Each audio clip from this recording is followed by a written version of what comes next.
ਸਤਨਾਮ ਸ੍ਰੀ ਵਾਹਿਗੁਰੂ ਜੀ।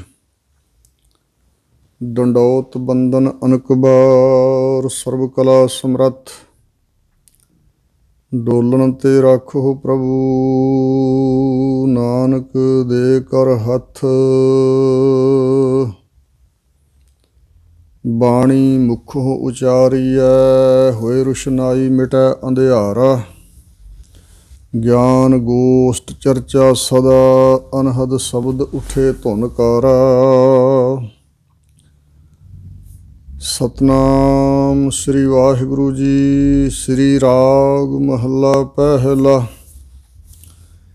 ਤ੍ਰਿਗ ਜੀਵਨ ਦੁਹਾਗਣੀ, ਮੁੱਠੀ ਦੂਜੈ ਭਾਇ।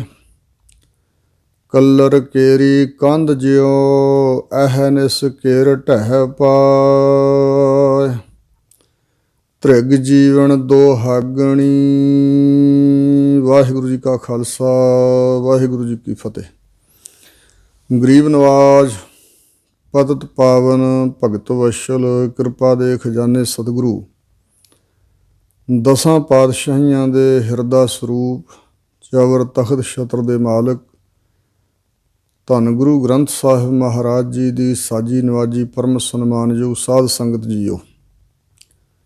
ਸਤਿਗੁਰਾਂ ਦੀ ਪਾਵਨ ਪਵਿੱਤਰ ਬਾਣੀ ਦੀ ਲੜੀਵਾਰ ਵਿਚਾਰ ਅੱਗੇ ਤੋਰਦਿਆਂ ਹੋਇਆਂ ਸਤਿਗੁਰੂ ਨਾਨਕ ਦੇਵ ਮਹਾਰਾਜ ਜੀ ਦੇ ਮੁਖਾਰਬਿੰਦ ਤੋਂ ਉਚਰੇ ਹੋਏ ਮਹਾਨ ਕਲਿਆਣਕਾਰੀ ਬਚਨਾਂ ਨੂੰ ਅੱਗੇ ਵਿਚਾਰੀਏ ਔਰ ਕੰਨਾਂ ਦੁਆਰਾ ਸਤਿਗੁਰਾਂ ਦਾ ਉਪਦੇਸ਼ ਸਾਡੇ ਧੁਰ ਹਿਰਦੇ ਅੰਦਰ ਪਹੁੰਚੇ। ਸ੍ਰੀ ਰਾਗ ਵਿੱਚ ਗੁਰੂ ਨਾਨਕ ਸਾਹਿਬ ਮਹਾਰਾਜ ਦੇ ਜੋ ਸ਼ਬਦ ਹਨ, ਉਹਨਾਂ ਵਿੱਚੋਂ ਪਹਿਲੇ 12 ਸ਼ਬਦਾਂ ਦੀ ਵਿਚਾਰ ਪਹਿਲਾਂ ਹੋ ਚੁੱਕੀ ਹੈ। 13ਵੇਂ ਸ਼ਬਦ ਰਾਹੀਂ ਸਤਿਗੁਰੂ ਜੀ ਅੱਗੇ ਸਾਨੂੰ ਇਹ ਉਪਦੇਸ਼ ਦੇ ਰਹੇ ਹਨ। ਸ੍ਰੀ ਰਾਗ ਮਹੱਲਾ ਪਹਿਲਾ।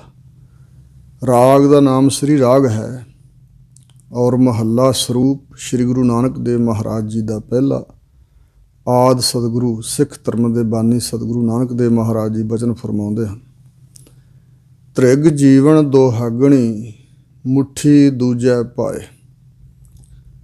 ਸਤਿਗੁਰੂ ਜੀ ਨੇ ਇਸਤਰੀ ਦੇ ਰੂਪਕ ਅਲੰਕਾਰ ਵਿੱਚ ਬਹੁਤ ਬਾਣੀ ਉਚਾਰਨ ਕੀਤੀ ਹੈ।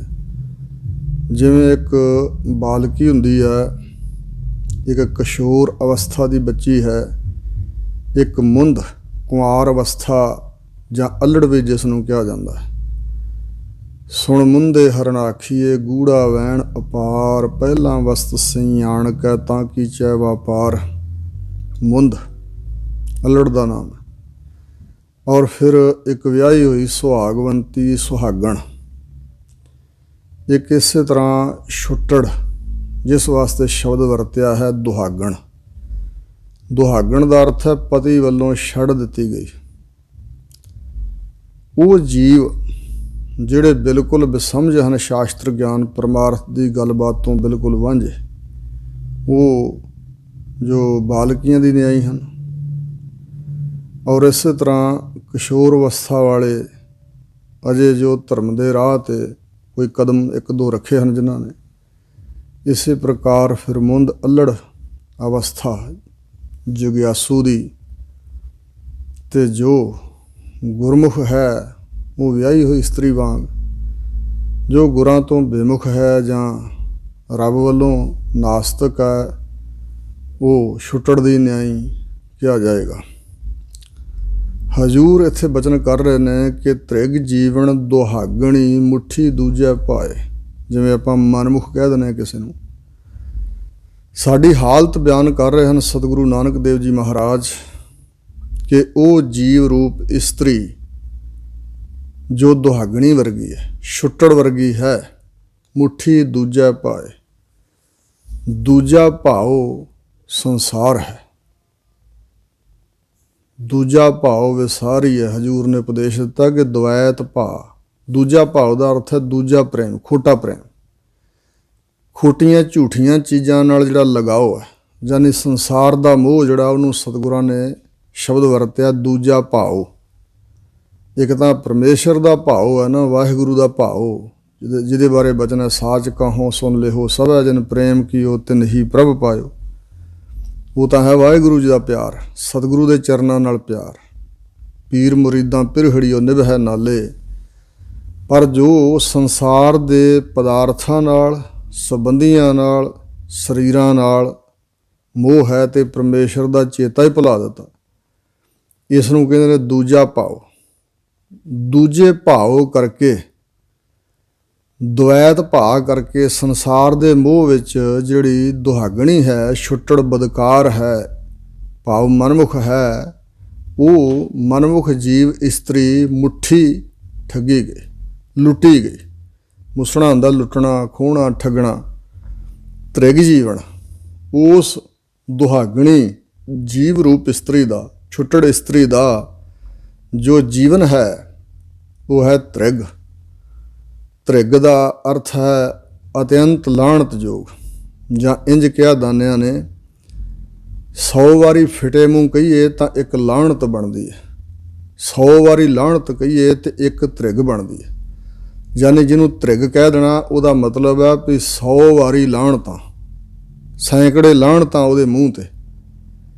ਸੋ ਇਸ ਪ੍ਰਕਾਰ ਹਜੂਰ ਕਹਿੰਦੇ ਨੇ ਉਹਦਾ ਜੀਵਨ ਤ੍ਰਿਗਾਕਾਰ ਹੈ, ਲਾਹਣਤਾਂ ਵਾਲਾ ਹੈ, ਵਿਅਰਥ ਹੈ, ਕਿਸੇ ਕੰਮ ਦਾ ਨਹੀਂ, ਨਿਕੰਮਾ ਹੈ। ਜ਼ਿੰਦਗੀ ਤਾਂ ਬਤੀਤ ਹੁੰਦੀ ਦਿਖਾਈ ਦੇ ਰਹੀ ਹੈ, ਪਰ ਐਵੇਂ ਵਿਅਰਥ।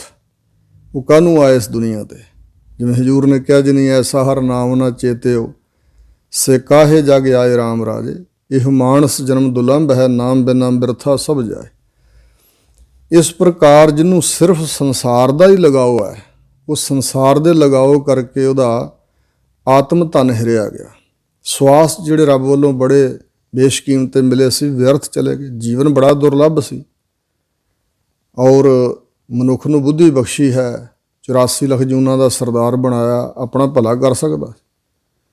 ਪਰ ਗੁਰ ਉਪਦੇਸ਼ ਸੁਣਿਓ ਨਹਿ ਕਾਨਨ।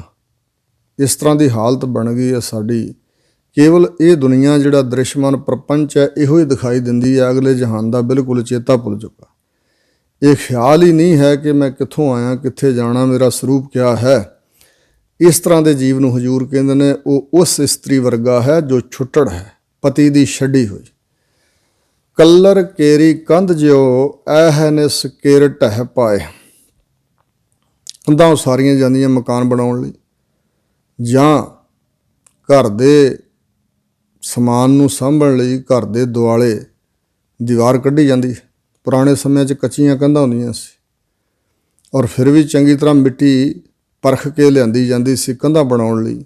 ਪਰ ਜੇ ਕੋਈ ਕੱਲਰ ਦੀ ਮਿੱਟੀ ਦੀ ਕੰਧ ਬਣਾ ਲੇ, ਕਲਰਾਠੀ ਧਰਤੀ ਦੀ ਮਿੱਟੀ ਹੋਵੇ, ਜਿੱਥੇ ਕੱਲਰ ਹੀ ਕੱਲਰ ਫਸਲ ਨਹੀਂ ਉੱਗਦੀ ਨਾ, ਕੱਲਰ ਬਹੁਤ ਜ਼ਿਆਦਾ ਭੁਰਭਰਾ ਜਾਂਦਾ, ਅਤੇ ਉਹ ਕੰਧ ਬਹੁਤਾ ਚਿਰ ਨਹੀਂ ਟਿਕ ਸਕਦੀ।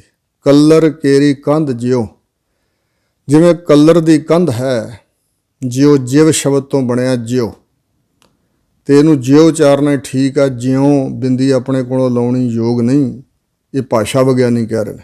ਕੱਲਰ ਕੇਰੀ ਕੰਧ ਜਿਉ ਐਹ ਨਿਸ ਕੇਰ ਢਹਿ ਪਾਏ। ਉਹ ਰਾਤ ਦਿਨੇ ਉਹਦਾ ਜਿਹੜਾ ਕੱਲਰ ਹੈ, ਮਿੱਟੀ ਹੈ ਕੱਲਰ ਵਾਲੀ, ਉਹ ਕਿਰਦੀ ਰਹਿੰਦੀ ਹੈ। ਦਿਨੇ ਰਾਤ ਜਿਹਨੇ ਕਿਰਨਾ ਹੈ, ਉਹ ਕੰਧ ਨੇ ਤੇ ਬਹੁਤਾ ਚਿਰ ਰਹਿਣਾ ਨਹੀਂ, ਕਿਰਨਾ ਭੁਰੀ ਜਾਣਾ, ਡਿੱਗੀ ਜਾਣਾ ਥੱਲੇ ਮਿੱਟੀ ਦਾ। ਅਤੇ ਰਾਤ ਦਿਨ ਉਹ ਕਿਰਨ ਕਰਕੇ ਤੇ ਢਹਿ ਪੈਂਦੀ ਹੈ। ਇਸੇ ਪ੍ਰਕਾਰ ਉਸ ਕੱਲਰ ਦੀ ਕੰਧ ਵਰਗਾ ਉਹਨਾਂ ਦੁਹਾਗਣੀ ਇਸਤਰੀਆਂ ਦਾ ਜੀਵਨ ਹੈ, ਛੁੱਟੜ ਇਸਤਰੀਆਂ ਦਾ, ਯਾਨੀ ਮਨਮੁਖਾਂ ਦਾ, ਜਿਹੜੇ ਰੱਬ ਤੋਂ ਬੇਮੁਖ ਨੇ। ਰੱਬ ਦਾ ਨਾਮ ਸੁਪਨੇ ਨਾਮ ਨਾ ਹਰ ਲਿਓ। ਇਹਦੇ ਸੁਪਨੇ ਵਿੱਚ ਵੀ ਵਾਹਿਗੁਰੂ ਦਾ ਨਾਮ ਨਹੀਂ ਲੈਂਦੇ। ਇਸ ਤਰ੍ਹਾਂ ਦਾ ਜੀਵਨ ਹੈ। ਬਿਨ ਸ਼ਬਦੈ ਸੁਖ ਨਾ ਥੀਏ। ਬਿਨਾਂ ਗੁਰੂ ਦੇ ਸ਼ਬਦ ਉਪਦੇਸ਼ ਤੋਂ ਜਿਹੜਾ ਆਤਮਿਕ ਸੁੱਖ ਹੈ, ਅੰਦਰ ਦਾ ਸਕੂਨ ਹੈ, ਸ਼ਾਂਤੀ, ਟਿਕਾ, ਆਨੰਦ, ਵਿਗਾਸ, ਖੇੜਾ, ਇਹ ਗੱਲਾਂ ਤਾਂ ਉੱਥੇ ਹੈ ਹੀ ਨਹੀਂ ਨਾ। ਮਨੁੱਖ ਦੀ ਆਤਮਾ ਤਾਂ ਉਹ ਸੁੱਖ ਹੀ ਭਾਲਦੀ ਹੈ। ਟਿਕਾ ਨਹੀਂ ਮਿਲਦਾ ਉਦੋਂ ਤੱਕ ਜਦੋਂ ਤੱਕ ਅੰਦਰਲਾ ਸੁੱਖ ਨਾ ਹੋਏ। ਪਰ ਪਰਿਭਾਸ਼ਾ ਗਲਤ ਬਣਾ ਲਈ, ਕਲਪਨਾ ਗਲਤ ਕਰ ਲਈ ਹੈ ਕਿ ਕਿੱਥੋਂ ਸੁੱਖ ਮਿਲੇਗਾ, ਇਹ ਨਹੀਂ ਪਤਾ। ਸੁੱਖ ਮਨੁੱਖ ਦੇ ਅੰਦਰੋਂ ਪੈਦਾ ਹੁੰਦਾ, ਗੁਰੂ ਦੇ ਸ਼ਬਦ ਉਪਦੇਸ਼ ਨਾਲ ਜੁੜ ਕੇ ਟਿਕਾ ਬਣਦਾ ਅਤੇ ਫਿਰ ਸੁੱਖ ਹੁੰਦਾ। ਪਰ ਦਿਨੇ ਰਾਤ ਮਨ ਧੌਣੀਆਂ ਧੌਂਦਾ, ਦੌੜ ਭੱਜ ਕਰਦਾ ਹੈ। ਭਾਈ ਸਾਹਿਬ ਭਾਈ ਗੁਰਦਾਸ ਜੀ ਨੇ ਸਾਡੀ ਮਨੁੱਖਾ ਦੇਹ ਦੀ ਜੋ ਸਫਲਤਾ ਹੈ ਉਧਰ ਨੂੰ ਨਾ ਜਾਣ ਕਰਕੇ ਜੋ ਸਾਡੀ ਹਾਲਤ ਹੁੰਦੀ ਹੈ, ਵਾਹਿਗੁਰੂ ਦੇ ਨਾਮ ਨਾਲ, ਗੁਰੂ ਕੇ ਸ਼ਬਦ ਨਾਲ ਨਾ ਜੁੜਨ ਕਰਕੇ ਤੇ ਬਾਹਰੋਂ ਸੁੱਖਾਂ ਦੀ ਭਾਲ ਵਿੱਚ ਲੱਗੇ ਰਹਿਣ ਕਰਕੇ ਕੀ ਹਾਲਤ ਹੈ। ਭਾਈ ਸਾਹਿਬ ਕਹਿੰਦੇ ਨੇ, ਜੈਸੇ ਬੈਲ ਤੇਲੀ ਕੋ ਜਾਣਿਓ ਕਈ ਕੋਸ ਚੱਲਿਓ, ਨੈਣ ਉਗਰਤ ਵਾਹੀ ਠਾਉ ਹੀ ਠਿਕਾਨੋ ਹੈ। ਜਿਸ ਤਰ੍ਹਾਂ ਕੋਹਲੂ ਦੇ ਅੱਗੇ ਜੁੱਤਾ ਹੋਇਆ ਬਲਦ, ਉਹਦੀਆਂ ਅੱਖਾਂ ਤੇ ਖੋਪੇ ਚੜ੍ਹ ਜਾਂਦੇ, ਸਾਰਾ ਦਿਨ ਤੁਰਿਆ ਰਹਿੰਦਾ, ਮਨ ਵਿੱਚ ਹੀ ਸਮਝਦਾ ਹੈ ਕਿ ਮੈਂ ਕਈ ਮੀਲ ਪੈਂਡਾ ਤੈਅ ਕਰ ਲਿਆ। ਪਰ ਸ਼ਾਮਾਂ ਨੂੰ ਜਦੋਂ ਉਹਨੂੰ ਰੋਕਿਆ, ਪੁਲਾਣੇ 'ਚ ਖੜਾ ਵੇਖਿਆ ਨੇ ਆਪਣੇ ਆਪ ਨੂੰ ਖੋਪੇ ਲਾਉਣ ਤੋਂ, ਤਾਂ ਹੈਰਾਨ ਹੋ ਗਿਆ ਕਿ ਮੈਂ ਤੁਰਿਆ ਰਿਹਾ ਸਾਰਾ ਦਿਨ ਹੀ, ਕਈ ਮੀਲ ਤੁਰਿਆ, ਪਰ ਬੜੀ ਹੈਰਾਨੀ ਦੀ ਗੱਲ, ਜਿੱਥੇ ਸਵੇਰੇ ਖੜਾ ਸੀ ਹੁਣ ਵੀ ਉੱਥੇ ਖੜਾ। ਇਸ ਤਰ੍ਹਾਂ ਦਾ ਸਾਡਾ ਜੀਵਨ ਹੈ। ਜੀਵਨ ਸਾਰਾ ਬਤੀਤ ਕੀਤਾ, 60 70 100 50 ਸਾਲ ਜਿੰਨਾ ਵੀ ਹੈ, ਲੰਬੇ ਲੰਬੇ ਜੀਵਨ ਵੀ ਬਤੀਤ ਕੀਤੇ ਲੋਕਾਂ ਨੇ, 80 ਸਾਲ ਵੀ ਉਮਰਾਂ ਭੋਗੀਆਂ, ਪਰ ਪਰਮਾਰਥ ਵਾਲੇ ਰਾਹ 'ਤੇ ਨਹੀਂ ਤੁਰੇ। ਤੇ ਮਤਲਬ ਇਸ ਜੀਵਨ ਵਿੱਚ ਅਸੀਂ ਤੁਰੇ ਹੀ ਨਹੀਂ। ਜਿਵੇਂ ਕਲਰ ਦੀ ਕੰਧ ਢਹਿ ਪੈਂਦੀ ਹੈ ਕਿਰਦੀ ਕਿਰਦੀ, ਇਸੇ ਤਰ੍ਹਾਂ ਹੀ ਸਵਾਸ ਮੁੱਕਦੇ ਮੁੱਕਦੇ ਜੀਵਨ ਬਰਬਾਦ ਹੋ ਜਾਂਦਾ, ਪਰ ਤੁਰੇ ਨਹੀਂ। ਔਰ ਭਾਈ ਗੁਰਦਾਸ ਜੀ ਨੇ ਦੂਜਾ ਪ੍ਰਮਾਣ ਦਿੱਤਾ। ਪਹਿਲਾਂ ਤਾਂ ਕਿਹਾ ਨਾ, ਜੈਸੇ ਬੈਲ ਤੇਲੀ ਕੋ ਜਾਣਿਓ ਕਈ ਕੋਸ ਚੱਲਿਓ, ਨੈਣ ਉਗਰਤ ਵਾਹੀ ਠਾਉ ਹੀ ਠਿਕਾਨੋ ਹੈ। ਜੈਸੇ ਜੀਵਰੀ ਬਟਤ ਆਂਧਰੋ ਅਚਿੰਤ ਚਿੰਤ ਖਾਤ ਜਾਤ ਬਸ਼ਰੋ ਟਟੋਰੈ ਪਛਤਾਨੋ ਹੈ। ਜਿਸ ਤਰ੍ਹਾਂ ਕੋਈ ਬਜ਼ੁਰਗ ਅੱਖਾਂ ਤੋਂ ਅੰਨਾ, ਹੋਰ ਕੁਝ ਕਰ ਨਹੀਂ ਸਕਦਾ, ਤੇ ਘਰ ਮੰਜੀਆਂ ਉਣਨ ਵਾਸਤੇ ਰੱਸੀ ਚਾਹੀਦੀ ਆ, ਤੇ ਉਹ ਸਣ ਦੀ ਰੱਸੀ ਵੱਟਣ ਲੱਗ ਪਿਆ। ਉਹਦੇ ਪਿਛਲੇ ਪਾਸੇ ਗਊ ਦਾ ਵੱਛਾ ਬੱਧਾ ਸੀ, ਤੇ ਉਹਦੀ ਵੱਟੀ ਰੱਸੀ ਨੂੰ ਉਹ ਖਾਈ ਜਾਂਦਾ। ਜਿਹਦੀ ਅੱਖਾਂ ਦੀ ਜੋਤ ਹੈ ਨਹੀਂ, ਉਹਨੂੰ ਦਿਸਦਾ ਕੁਛ ਨਹੀਂ। ਸ਼ਾਮਾਂ ਨੂੰ ਜਿਸ ਵੇਲੇ ਆਪਣੀ ਵੱਟੀ ਹੋਈ ਰੱਸੀ ਨੂੰ ਮਿਣਨ ਲੱਗਾ, ਤੇ ਉਹ 2-4 ਫੁੱਟ ਰੱਸੀ ਰਹਿ ਗਈ, ਬਾਕੀ ਸਾਰੀ ਵੱਛਾ ਖਾ ਗਿਆ ਸੀ। ਕੀਤੀ ਹੋਈ ਮਿਹਨਤ ਅਜਾਈਂ ਗਈ, ਕੰਮ ਬੜਾ ਕੀਤਾ, ਸਗੋਂ ਆਪਣੇ ਘਰ ਜਿਹੜੀ ਸਣ ਸੀ ਉਹ ਵੀ ਗਵਾਲੀ, ਰੱਸੀ ਬਣੀ ਨਹੀਂ, ਬਣੀ ਰੱਸੀ ਵੱਛਾ ਖਾ ਗਿਆ, ਕੰਮ ਨਾ ਆਈ। ਸੋ ਇਸ ਪ੍ਰਕਾਰ ਦਾ ਸਾਡਾ ਜੀਵਨ ਹੈ। ਕੀਤਾ ਤਾਂ ਬਹੁਤ ਕੁਛ, ਪਰ ਸਾਡੇ ਕੰਮ ਨਾ ਆਇਆ। ਤਾਂ ਹੀ ਹਜ਼ੂਰ ਨੇ ਕਿਹਾ, ਵਰ ਕਾਜ ਤੇਰਾ ਕਿਤੈ ਨਾ ਕਾਮ। ਜਿਹੜਾ ਕੰਮ ਲਈ ਆਇਆ ਸੀ ਉਹ ਹੈ ਮਿਲ ਸਾਧ ਸੰਗਤ ਭਜ ਕੇਵਲ ਨਾਮ। ਉਹ ਤਾਂ ਛੱਡਿਆ ਹੋਇਆ, ਉਹ ਤਾਂ ਵਿਅਰਥ ਜਿਹਾ ਕੰਮ, 2 ਨੰਬਰ ਦਾ ਕੰਮ, ਵਾਧੂ ਜਿਹਾ ਕੰਮ ਸਮਝਿਆ, ਗੌਣ ਕੰਮ ਸਮਝਿਆ ਉਸਨੂੰ। ਜੇ ਵੇਲ ਹੋਇਆ ਤਾਂ ਗੁਰਦੁਆਰਾ ਸਾਹਿਬ ਚਲੇ ਜਾਵਾਂਗੇ, ਵੇਲ ਹੋਇਆ ਤੇ ਕੋਈ ਰੱਬ ਦਾ ਨਾਮ 10 ਮਿੰਟ ਲੈ ਲਵਾਂਗੇ। ਬਲਕਿ ਉਹ ਵੀ ਮਨ ਜੁੜ ਕੇ, ਸਾਡਾ ਮਨ ਜੁੜ ਕੇ ਨਹੀਂ ਵਾਹਿਗੁਰੂ ਨੂੰ ਉਚਾਰਨ ਕਰਦਾ, ਨਹੀਂ ਸੁਣਦਾ, ਉਦੋਂ ਵੀ ਮਨ ਧੰਦਿਆਂ 'ਚ ਹੀ ਰਹਿੰਦਾ। ਇਸ ਪ੍ਰਕਾਰ ਦੀ ਹਾਲਤ ਹੈ। ਔਰ ਤੀਸਰਾ ਪ੍ਰਮਾਣ ਭਾਈ ਗੁਰਦਾਸ ਜੀ ਨੇ ਦਿੱਤਾ, ਜੈਸੇ ਮਿਰਗ ਤ੍ਰਿਸ਼ਨਾ ਲੋ ਧਾਵੈ ਮਿਰਗ ਤ੍ਰਿਖਾਵੰਤ, ਆਵਤ ਨਾ ਸ਼ਾਂਤ ਭਰਮ ਭਰਮਤ ਹੈਰਾਨੋ ਹੈ। ਮਾਰੂਥਲ ਦੀ ਧਰਤੀ 'ਤੇ ਗਰਮੀ ਜੇਠ ਹਾੜ ਦੇ ਦਿਨਾਂ 'ਚ ਰੇਤਾ ਤਪਦਾ, ਤੇ ਕੁਝ ਬੁਖਾਰ ਜਿਹੇ ਉੱਡਦੇ ਹੋਏ ਜਿਵੇਂ ਪਾਣੀ ਲਿਸ਼ਕਦਾ, ਇੰਝ ਹਿਰਨ ਦੀ ਨਜ਼ਰ ਨੂੰ ਭੁਲੇਖਾ ਲੱਗਦਾ। ਹਿਰਨ ਹੈ ਪਿਆਸਾ, ਪਿਆਸ ਉਹਦੇ ਅੰਦਰ ਬਹੁਤ ਹੈ, ਆਪਣੀ ਪਿਆਸ ਬੁਝਾਉਣ ਲਈ ਦੌੜਦਾ, ਤੇ ਪ੍ਰਤੀਤ ਹੁੰਦਾ ਕਿ ਪਾਣੀ ਹੈ। ਜਿਵੇਂ ਜਿਵੇਂ ਅੱਗੇ ਜਾਂਦਾ, ਤਿਵੇਂ ਤਿਵੇਂ ਉਹ ਪਾਣੀ ਦਾ ਜੋ ਪ੍ਰਤੀਤ ਹੋਣਾ ਉਹ ਅੱਗੇ ਦੂਰ ਪ੍ਰਤੀਤ ਹੋਈ ਜਾਂਦਾ। ਤੇ ਪਾਣੀ ਹੋਵੇ ਤਾਂ ਪਿਆਸ ਬੁਝੇ ਨਾ, ਉਹ ਤਾਂ ਨਜ਼ਰ ਦਾ ਭੁਲੇਖਾ ਹੈ। ਇਹਨੂੰ ਕਹਿੰਦੇ ਨੇ ਮਿਰਗ ਤ੍ਰਿਸ਼ਨਾ ਦਾ ਪਾਣੀ। ਆਖਰ ਹਿਰਨ ਹੱਫ ਕੇ ਡਿੱਗ ਪੈਂਦਾ, ਪਿਆਸਾ ਹੀ ਮਰ ਜਾਂਦਾ। ਜਿੱਥੇ ਉਹਨੇ ਕਲਪਨਾ ਕੀਤੀ ਸੀ ਕਿ ਉਹ ਪਾਣੀ ਹੈ, ਉਹ ਪਾਣੀ ਹੈ ਹੀ ਨਹੀਂ ਸੀ। ਇਸ ਪ੍ਰਕਾਰ ਹੀ ਮਨੁੱਖ ਨੇ ਕਲਪਨਾ ਕੀਤੀ ਹੈ ਕਿ ਬਾਹਰ ਸੁੱਖ ਹੈ, ਵਿਆਹ ਹੋ ਗਿਆ ਸੁੱਖ ਹੈ, ਬੱਚੇ ਹੋਏ ਸੁੱਖ ਹੈ, ਘਰ ਬਣ ਗਿਆ ਸੁੱਖ ਹੈ, ਜ਼ਮੀਨ ਜਾਇਦਾਦ ਬੜੀ ਬਣ ਗਈ ਸੁੱਖ ਹੈ। ਲਾਲਸਾ ਇਸ ਸੁੱਖ ਦੀ ਹੈ, ਪਰ ਸੁੱਖ ਹੋ ਸਕਦਾ ਮਿਲੇ ਹੀ ਨਾ। ਔਰ ਭਾਈ ਸਾਹਿਬ ਡਾਕਟਰ ਵੀਰ ਸਿੰਘ ਜੀ ਨੇ ਇੱਕ ਬਚਨ ਲਿਖਿਆ ਕਿ ਮਨੁੱਖ ਦੀ ਕਲਪਨਾ ਵਿੱਚੋਂ ਹੋ ਸਕਦਾ ਸੁੱਖ ਨਾ ਹੀ ਮਿਲੇ, ਜਿਹੜੀ ਕਲਪਨਾ ਸੁੱਖ ਦੀ ਕੀਤੀ ਹੈ। ਕਹਿੰਦੇ ਵੱਡਾ ਸੁੱਖ ਮੰਨਿਆ ਹੈ ਕਿ ਧੀਆਂ ਪੁੱਤਰ ਹੋਣ। ਪਹਿਲਾਂ ਤਾਂ ਮਾਂ ਦੇ ਪੇਟ ਵਿੱਚ 9 ਮਹੀਨੇ ਬੱਚਾ ਰਿਹਾ, ਤੇ ਉਦੋਂ ਮਾਂ ਦੁੱਖ ਝੱਲਦੀ ਰਹੀ। ਜਨਮ ਹੋ ਗਿਆ ਤੇ ਫਿਰ ਵੀ ਸਾਰਾ ਧਿਆਨ ਉਹਦੇ 'ਚ ਬਹੁਤ ਸਾਂਭਣਾ ਪੈਂਦਾ ਬੱਚਿਆਂ ਨੂੰ। ਫਿਰ ਉਹਦੀ ਵਿੱਦਿਆ ਦਾ ਇੰਤਜ਼ਾਮ ਕਰਨਾ, ਪਿਓ ਵੀ ਖਪਦਾ ਮਾਇਆ ਕਮਾਉਣ ਵਾਸਤੇ, ਮਾਂ ਵੀ ਬੜਾ ਧਿਆਨ ਰੱਖਦੀ ਹੈ। ਮਾਂ ਪਿਓ ਦਾ ਜੀਵਨ ਬਹੁਤਾ ਸਮਾਂ ਧੀਆਂ ਪੁੱਤਰਾਂ ਵਿੱਚ ਲੰਘਦਾ। ਅਤੇ ਜਿਸ ਵੇਲੇ ਜਵਾਨ ਹੋ ਜਾਏ, ਪੜ੍ਹਾਈ ਵੀ ਕਰ ਲਏ, ਕੋਈ ਜੋਬ ਵੀ ਪ੍ਰਾਪਤ ਹੋ ਜਾਏ, ਅਤੇ ਹੋ ਸਕਦਾ ਹੈ ਐਸਾ ਕਿ ਬੱਚੇ ਦਾ ਮਨ ਇਹੋ ਜਿਹਾ ਹੋਵੇ ਕਿ ਉਹ ਮਾਂ ਪਿਓ ਦੀ ਸਾਰ ਹੀ ਨਾ ਲਏ। ਕਈ ਮਾਂ ਪਿਓ ਨੂੰ ਬੱਚੇ ਘਰੋਂ ਕੱਢ ਦਿੰਦੇ ਨੇ ਔਰ ਕਿਸੇ ਨਾ ਕਿਸੇ ਤਰੀਕੇ ਨਾਲ ਦੁਖੀ ਕਰੇ, ਕੋਈ ਐਸੇ ਕਰਮ ਕਰੇ ਜਿਹਦਾ ਕਰਕੇ ਮਾਂ ਪਿਓ ਦੁਖੀ ਹੋ ਜਾਣ। ਇਸ ਤਰ੍ਹਾਂ ਸਾਰੀ ਜ਼ਿੰਦਗੀ ਦੁੱਖਾਂ 'ਚ ਲੰਘ ਗਈ, ਸੁੱਖ ਤਾਂ ਮਿਲਿਆ ਨਾ। ਕਲਪਨਾ ਕੀਤੀ ਸੀ ਕਿ ਇੱਥੋਂ ਸੁੱਖ ਮਿਲੇਗਾ, ਹੋ ਸਕਦਾ ਨਾ ਹੀ ਸੁੱਖ ਮਿਲੇ। ਤੇ ਵਾਹਿਗੁਰੂ ਦੇ ਘਰ ਵਿੱਚ ਸੁੱਖ ਹੈ, ਜੇ ਕਿਸੇ ਨੂੰ ਉਹ ਬਖਸ਼ੇ ਤੇ ਪ੍ਰਾਪਤ ਹੁੰਦਾ, ਨਹੀਂ ਤਾਂ ਨਹੀਂ। ਬਾਹਰੀ ਸੁੱਖ ਵੀ ਇੰਝ ਹੀ ਹੈ। ਤੇ ਅੰਦਰਲਾ ਸੁੱਖ ਤਾਂ ਹੈ ਹੀ ਨਾਮ ਵਿੱਚ। ਡਿੱਠਾ ਸਭ ਸੰਸਾਰ ਸੁੱਖ ਨਾ ਨਾਮ ਬਿਨ, ਸੁੱਖ ਨਾ ਹੀਰੇ ਹਰ ਭਗਤ ਬਿਨਾ, ਜੀਤ ਜਨਮ ਇਹ ਰਤਨਾ ਮੋਲਕ ਸਾਧ ਸੰਗਤ ਜਾਪੇ ਕਖਿਨਾ, ਇੰਜ ਕਿਉ ਹਜ਼ੂਰ। ਭਾਈ ਗੁਰਦਾਸ ਜੀ ਕਹਿੰਦੇ ਨੇ, ਤੈਸੇ ਸੁਪਨੰਤਰ ਦਸੰਤਰ ਬਿਹਾਏ ਗਈ। ਇਹ ਜਿਹੜਾ ਸੁਪਨਾ ਸੰਸਾਰ ਸੀ, ਇਹਦੇ ਵਿੱਚ ਖਚਤ ਹੋਇਆਂ 10 ਦੇਸ਼ਾਂ 'ਚ ਭੌਂਦਿਆਂ ਉਮਰ ਵਿਹਾਏ ਗਈ, ਮਤਲਬ ਰੁੜ ਗਈ।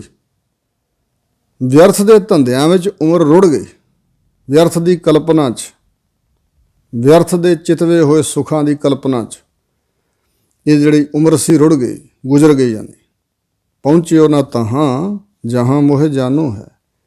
ਜਿੱਥੇ ਮੈਂ ਜਾਣਾ ਸੀ, ਇਹ ਆਤਮਾ ਵੱਲੋਂ ਬਚਨ ਹੈ, ਰੂਹ ਵੱਲੋਂ, ਵੀ ਜਿੱਥੇ ਮੈਂ ਜਾਣਾ ਸੀ ਉੱਥੇ ਪਹੁੰਚ ਨਾ ਸਕਿਆ।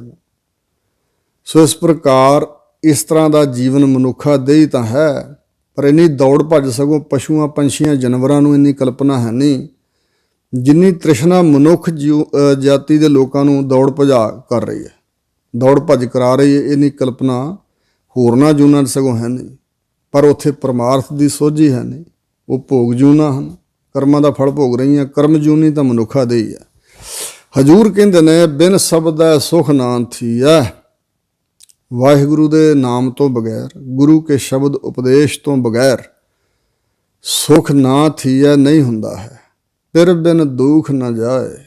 ਪਿਰ ਪਤੀ ਦਾ ਵਾਚਕ ਹੈ। ਪਤੀ ਕੌਣ ਹੈ? ਵਾਹਿਗੁਰੂ। ਅਕਾਲ ਪੁਰਖ ਪਰਮਾਤਮਾ ਦੀ ਸ਼ਰਨ ਤੋਂ ਬਗੈਰ, ਵਾਹਿਗੁਰੂ ਨਾਲ ਜੁੜਨ ਤੋਂ ਬਗੈਰ, ਪ੍ਰੇਮ ਪੈਣ ਤੋਂ ਬਗੈਰ ਜੋ ਸਾਨੂੰ ਦੁੱਖ ਚੰਬੜਿਆ ਹੋਇਆ ਹੈ, ਜੰਮਣ ਮਰਨ ਵੱਡਾ ਵਿਛੋੜਾ, ਵਿਛੋੜੇ ਦਾ, ਭੁੱਖ ਦਾ, ਭੁੱਖ ਕਰਕੇ ਤ੍ਰਿਸ਼ਨਾ ਅਗਾਂਹ ਤੋਂ ਅਗਾਂਹ ਵੱਡਾ ਰੂਪ ਧਾਰ ਗਈ। ਸ਼ਕਤੀਸ਼ਾਲੀ ਯਮਦੂਤਾਂ ਦਾ ਅੰਤ ਨੂੰ, ਸਰੀਰ ਨੂੰ ਰੋਗ ਆਦਿ ਚੰਬੜ ਜਾਂਦੇ।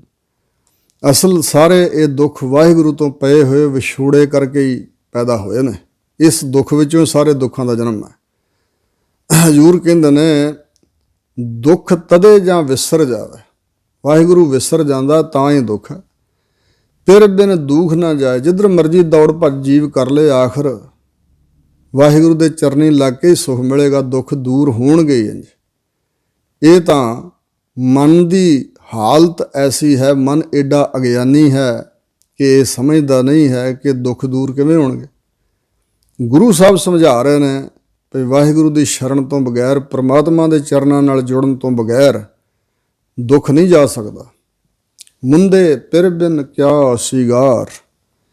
ਮੁੰਦੇ ਹੈ ਅੱਲੜ ਜੀਵ, ਅੱਲੜ ਮੁਟਿਆਰ ਦੀ ਨਿਆਈ, ਹੈ ਬੇਸਮਝ ਜੀਵ, ਹੈ ਮੂਰਖ। ਪਿਰ ਬਿਨ ਕਿਆ ਸ਼ਿਗਾਰ, ਹੈ ਮੂਰਖ ਜੀਵ ਰੂਪ ਇਸਤਰੀਏ। ਫਿਰ ਪਤੀ ਦੀ ਸ਼ਰਨ ਤੋਂ ਬਗੈਰ, ਪਤੀ ਦੇ ਮਿਲਾਪ ਤੋਂ ਬਗੈਰ ਸ਼ਿੰਗਾਰ ਕੀਤੇ ਕਿਸ ਕੰਮ। ਸਤਿਗੁਰੂ ਮਹਾਰਾਜ ਸੱਚੇ ਪਾਤਸ਼ਾਹ ਨੇ ਬਹੁਤ ਬਚਨ ਸ੍ਰੀ ਗੁਰੂ ਗ੍ਰੰਥ ਸਾਹਿਬ ਜੀ ਦੀ ਪਾਵਨ ਬਾਣੀ ਅੰਦਰ ਸਾਨੂੰ ਸਿੱਖਿਆ ਦਿੰਦਿਆਂ ਹੋਇਆਂ ਕਹੇ ਨੇ। ਹਜ਼ੂਰ ਕਹਿੰਦੇ ਨੇ, ਗੁਰ ਕਾ ਸ਼ਬਦ ਕਰ ਦੀਪਕੋਏ, ਸਤ ਕੀ ਸੇਜ ਵਿਛਾਇਰੀ। ਦੂਜਾ ਭਾਵ ਵਿਸਾਰੀਏ, ਤੰਬੋਲਾ ਖਾਇਰੀ। ਜਿਹੜਾ ਹੋਰ ਸੰਸਾਰ ਦੇ ਨਾਲ ਮੋਹ ਹੈ, ਇਹ ਛੱਡੀਏ, ਇਹ ਪਾਨਾਂ ਦੇ ਬੀੜੇ ਚੱਬਣੇ ਹਨ। ਤੇ ਗੁਰੂ ਦੇ ਸ਼ਬਦ ਦਾ ਦੀਵਾ ਜਗਾ, ਇਹ ਸਤ ਦੀ ਸੇਜ ਵਿਛਾ, ਇੱਥੇ ਪਤੀ ਆਏਗਾ ਤੇ ਫਿਰ ਦੁੱਖ ਦੂਰ ਹੋਣਗੇ। ਜਿਵੇਂ ਕਿਸੇ ਇਸਤਰੀ ਨੂੰ ਪਤੀ ਛੱਡ ਜਾਏ ਤੇ ਉਹ ਹਾਰ ਸ਼ਿੰਗਾਰ ਲਾ ਕੇ ਤੁਰੀ ਫਿਰੇ ਤੇ ਜੱਗ ਦੀਆਂ ਲਾਹਣਤਾਂ ਹੀ ਖੱਟੇਗੀ ਵੀ ਪਤੀ ਤਾਂ ਮਿਲਿਆ ਨਹੀਂ। ਗੱਲੀ ਹੋਂ ਸੁਹਾਗਣ ਭੈਣੇ, ਕੰਤ ਨਾ ਕਬਹੂ ਮੈਂ ਮਿਲਿਆ। ਇਸ ਪ੍ਰਕਾਰ ਹਜ਼ੂਰ ਕਹਿੰਦੇ ਨੇ, ਵਾਹਿਗੁਰੂ ਦੇ ਚਰਨਾਂ ਨਾਲ ਤਾਂ ਤੂੰ ਮਨ ਕਰਕੇ ਜੁੜਿਆ ਨਹੀਂ, ਜੁੜੀ ਨਹੀਂ ਜੀਵ ਰੂਪ ਇਸਤਰੀ ਏ। ਤੇ ਫਿਰ ਪਰਮਾਤਮਾ ਦੇ ਪ੍ਰੇਮ ਤੋਂ ਬਗੈਰ ਇਹ ਸ਼ਿੰਗਾਰ ਕੀਤੇ, ਲਿਬਾਸ ਬਣਾਏ ਵੰਨ ਸੁਵੰਨੇ, ਇਹ ਕਿਸ ਕੰਮ। ਦਰ ਘਰ ਢੋਈ ਨਾ ਲਹੈ ਦਰਗਹਿ ਝੂਠ ਖੁਆਰ। ਜਿਹੜੀ ਇਹੋ ਜਿਹੀ ਜੀਵ ਰੂਪ ਇਸਤਰੀ ਹੈ, ਨਾ ਵਾਹਿਗੁਰੂ ਦੇ ਦਰ ਤੇ ਨਾ ਵਾਹਿਗੁਰੂ ਦੇ ਘਰ ਵਿੱਚ। ਦਰ ਸਤਸੰਗਤ ਹੈ ਤੇ ਘਰ ਹੈ ਵਾਹਿਗੁਰੂ ਦਾ ਗਿਆਨ। ਉੱਥੇ ਢੋਈ ਟਿਕਾਣਾ ਆਸਰਾ ਨੇੜੇ ਬੈਠਣਾ ਨਾ ਪ੍ਰਾਪਤ ਹੁੰਦਾ। ਨਾ ਲਹੈ ਨਹੀਂ ਪ੍ਰਾਪਤ ਕਰ ਸਕਦੀ ਜੀਵ ਰੂਪ ਇਸਤਰੀ। ਦਰਗਾਹ ਝੂਠ ਖੁਆਰ, ਦਰਗਾਹ ਦੇ ਵਿੱਚ ਸੱਚ ਦਾ ਸਤਿਕਾਰ ਹੈ। ਸੱਚ ਹੈ ਵਾਹਿਗੁਰੂ ਦਾ ਨਾਮ, ਕਿਉਂਕਿ ਹਜ਼ੂਰ ਨੇ ਕਿਹਾ ਹੈ, ਸੱਚ ਤਾਂ ਪਰ ਜਾਣੀਐ ਜਾਂ ਹਿਰਦੈ ਸੱਚਾ ਹੋਏ। ਕੂੜ ਕੀ ਮਲ ਉਤਰੈ ਤਨ ਕਰੇ ਹੱਛਾ ਧੋਏ। ਸੱਚ ਤਾਂ ਪਰ ਜਾਣੀਐ ਜਾਂ ਸੱਚ ਧਰੇ ਪਿਆਰ। ਨਾਉ ਸੁਣ ਮਨ ਰਹਸੀਐ ਤਾ ਪਾਏ ਮੋਖ ਦੁਆਰ। ਸੱਚ ਤਾ ਪਰ ਜਾਣੀਐ ਜਾਂ ਜੁਗਤ ਜਾਣੈ ਜੀਓ। ਧਰਤ ਕਾਇਆ ਸਾਧ ਕੈ ਵਿੱਚ ਦੇ ਕਰਤਾ ਬੀਓ। ਸੱਚ ਤਾਂ ਪਰ ਜਾਣੀਐ ਜਾਂ ਆਤਮ ਤੀਰਥ ਕਰੇ ਨਿਵਾਸ। ਸਤਿਗੁਰੂ ਨੂੰ ਪੁੱਛ ਕੈ ਬੈ ਰਹਿ ਕਰੈ ਨਿਵਾਸ। ਭਾਵ ਸੱਚ ਹੈ ਵਾਹਿਗੁਰੂ ਤੇ ਜਾਂ ਫਿਰ ਸੱਚ ਹੈ ਵਾਹਿਗੁਰੂ ਜੀ ਦਾ ਨਾਮ। ਬਾਕੀ ਤੇ ਜੋ ਕੁਝ ਦਿਸ ਰਿਹਾ ਸਭ ਝੂਠ ਹੈ। ਕੂੜ ਰਾਜਾ ਕੂੜ ਪ੍ਰਜਾ ਕੂੜ ਸਭ ਸੰਸਾਰ। ਕੂੜ ਮੀਆਂ ਕੂੜ ਬੀਬੀ ਖਪ ਹੋਏ ਖਾਰ। ਕੂੜ ਕੂੜੈ ਨਿਹ ਲੱਗਾ ਵਿਸਰਿਆ ਕਰਤਾਰ। ਕੂੜ ਮਾੜੀ ਕੂੜ ਮੰਡਪ ਕੂੜ ਬੈਸਣਹਾਰ। ਕੂੜ ਸੋਇਨਾ ਕੂੜ ਰੂਪਾ ਕੂੜ ਪਹਿਨਣਹਾਰ। ਸਭ ਕੁਛ ਹੀ ਕੂੜ ਹੈ। ਨਾਨਕ ਵਖਾਣਾ ਬੇਨਤੀ ਤੁਧ ਬਾਝ ਕੂੜੋ ਕੂੜ। ਸਤਿਗੁਰੂ ਕਹਿੰਦੇ ਨੇ ਤਾਂ ਆਪ ਜੀ ਤੋਂ ਬਗੈਰ ਵਾਹਿਗੁਰੂ ਜੀ ਸਭ ਝੂਠ ਹੀ ਝੂਠ ਤਾਂ ਹੈ। ਪਰ ਇਹ ਉਹ ਹਨ ਨਾ ਜਿਨ੍ਹਾਂ ਦੀ ਨਜ਼ਰ ਐਸੀ ਮਹਾਨ ਹੈ ਸਤਿਗੁਰਾਂ ਦੀ, ਜਿਨ੍ਹਾਂ ਨੂੰ ਝੂਠ ਹੀ ਦਿਖਾਈ ਦੇ ਰਿਹਾ ਸਭ ਕੁਛ। ਵਾਹਿਗੁਰੂ ਦੀ ਚੇਤਨ ਸੱਤਾ ਜਿਹੜੀ ਅੰਸ਼ ਹੈ ਉਹਦਾ ਕਰਕੇ ਤਾਂ ਸੱਚ ਹੈ, ਉਹ ਸੱਚ ਹੈ ਭਾਵ। ਤੇ ਜੇ ਵਾਹਿਗੁਰੂ ਦੀ ਚੇਤਨ ਸੱਤਾ ਵਿੱਚ ਨਹੀਂ ਤਾਂ ਸਭ ਮੁਰਦਾ ਹੈ। ਕੋਈ ਹਰਕਤ ਨਹੀਂ ਹੋਵੇਗੀ, ਕੋਈ ਬਨਸਪਤੀ 'ਚ ਖੜਾਵਟ ਨਹੀਂ ਹੋਵੇਗੀ, ਕੋਈ ਜਿਉਂਦੇ ਜਾਗਦੇ ਇਨਸਾਨ ਨਹੀਂ ਦਿਸਣਗੇ। ਫਿਰ ਵਾਹਿਗੁਰੂ ਤੋਂ ਬਗੈਰ ਤਾਂ ਸਭ ਕੁਝ ਕੂੜ ਝੂਠ ਹੈ ਨਾ।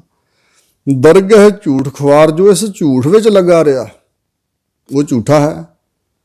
ਸੋ ਝੂਠਾ ਜੋ ਝੂਠਾ ਲਾਗੇ। ਸੋ ਜੋ ਝੂਠ ਦੇ ਪਦਾਰਥਾਂ 'ਚ ਲੱਗਾ ਹੋਇਆ, ਨਾਸਵੰਤ ਚੀਜ਼ਾਂ 'ਚ ਲੱਗਾ ਹੋਇਆ, ਉਹ ਵੀ ਝੂਠਾ ਹੈ। ਦਰਗਾਹ ਦੇ ਵਿੱਚ ਹਜ਼ੂਰ ਕਹਿੰਦੇ ਝੂਠ ਨੂੰ ਦੁਰਕਾਰਿਆ ਜਾਂਦਾ ਹੈ। ਦਰਗਾਹ ਵਿੱਚ ਝੂਠ ਨੂੰ ਖੁਆਰੀ ਹੁੰਦੀ ਹੈ।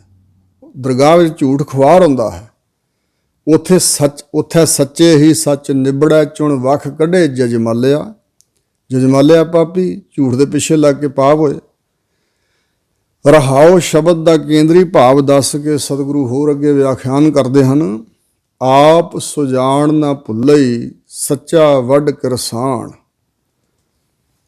ਜਿਵੇਂ ਜੋ ਸਿਆਣਾ ਕਿਰਸਾਨ ਹੈ, ਜਿਸ ਦਾ ਜ਼ਿੰਦਗੀ ਦਾ ਤਜਰਬਾ ਹੈ, ਉਹ ਬੀਜ ਬੀਜਣ ਤੋਂ ਪਹਿਲਾਂ ਧਰਤੀ ਨੂੰ ਤਿਆਰ ਕਰਦਾ ਚੰਗੀ ਤਰ੍ਹਾਂ, ਜਿਹਦੇ 'ਚ ਬੀਜਿਆ ਬੀਜ ਉੱਗ ਪਵੇ।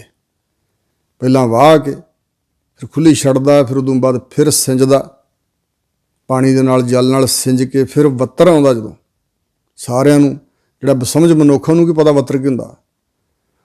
ਜਿਵੇਂ ਹਜ਼ੂਰ ਨੇ ਕਿਹਾ, ਰੇ ਮਨ ਵੱਤਰ ਬੀਜਣ ਨਾ ਆਓ, ਬੋਏ ਖੇਤੀ ਲਾਏ ਮਨੂਆ ਭਲੋ ਸਮੋ ਸਵਾਓ। ਇਹ ਮੇਰੇ ਮਨਾ, ਬੀਜ ਬੀਜਣ ਦਾ ਵੱਤਰ ਹੈ ਇਹ ਮਨੁੱਖਾ ਦੇਈ, ਜਾਂ ਸਭ ਤੋਂ ਸ਼੍ਰੋਮਣੀ ਸਮਾਂ ਵੱਤਰ ਅੰਮ੍ਰਿਤ ਵੇਲਾ ਹੈ। ਹਰ ਅੰਮ੍ਰਿਤ ਵੇਲਾ ਵੱਤੈ ਕਾ ਬੀਜਿਆ ਭਗਤ ਖਾਏ, ਖਰਚ ਰਹੇ ਨਿਖੁੱਟਾ ਨਾਹੀਂ। ਇਸ ਪ੍ਰਕਾਰ ਧਰਤੀ ਨੂੰ ਸਾਧ ਕੇ ਚੰਗੀ ਤਰ੍ਹਾਂ ਫਿਰ ਉਹਦੇ ਵਿੱਚ ਬੀਜ ਪਾਉਂਦਾ ਭਈ ਇਹ ਹੁਣ ਵੱਤਰ ਹੈ, ਦਾਣਾ ਉੱਗ ਸਕਦਾ। ਇਸੇ ਤਰ੍ਹਾਂ ਹਜ਼ੂਰ ਕਹਿੰਦੇ ਨੇ, ਵਾਹਿਗੁਰੂ ਪ੍ਰਮਾਤਮਾ ਸੱਚਾ ਅਕਾਲ ਪੁਰਖ ਬਹੁਤ ਵੱਡਾ ਕਿਰਸਾਨ ਹੈ। ਆਪ ਸੁਜਾਨ ਨਾ ਭੁੱਲੇ। ਜਿਵੇਂ ਸਿਆਣਾ ਸਮਝਦਾਰ ਕਿਰਸਾਨ ਭੁੱਲ ਨਹੀਂ ਜਾਂਦਾ, ਵੱਤਰ ਆਈ ਫਸਲ 'ਚ ਬੀਜ ਪਾਉਣ ਤੋਂ ਖੁੰਝ ਨਹੀਂ ਜਾਂਦਾ। ਇਸੇ ਤਰ੍ਹਾਂ ਵਾਹਿਗੁਰੂ ਆਪ ਸੁਜਾਨ ਦਾਨਾ ਹੈ, ਜਾਣਕਾਰ ਹੈ, ਉਹ ਭੁੱਲ ਨਹੀਂ ਸਕਦਾ। ਉਹ ਵੱਡਾ ਕਿਰਸਾਨ ਹੈ। ਪਹਿਲਾ ਧਰਤੀ ਸਾਧ ਕੈ ਸੱਚ ਨਾਮ ਦੇ ਦਾਨ। ਪਹਿਲਾਂ ਜੀਵ ਦਾ ਹਿਰਦਾ ਰੂਪੀ ਧਰਤੀ, ਬੁੱਧੀ ਰੂਪੀ ਧਰਤੀ ਨੂੰ ਸਾਧ ਕੇ ਚੰਗੀ ਤਰ੍ਹਾਂ ਸਵਾਰ ਕੇ ਫਿਰ ਉੱਥੇ ਸੱਚੇ ਨਾਮ ਦਾ ਦਾਣਾ ਬਖਸ਼ਦਾ ਹੈ। ਫਿਰ ਸੱਚੇ ਨਾਮ ਦਾ ਬੀਜ, ਦਾਣਾ ਬੀਜ ਉੱਥੇ ਬਖਸ਼ਦਾ ਹੈ। ਉੱਥੇ ਫਿਰ ਫੁੱਲਦਾ ਹੈ।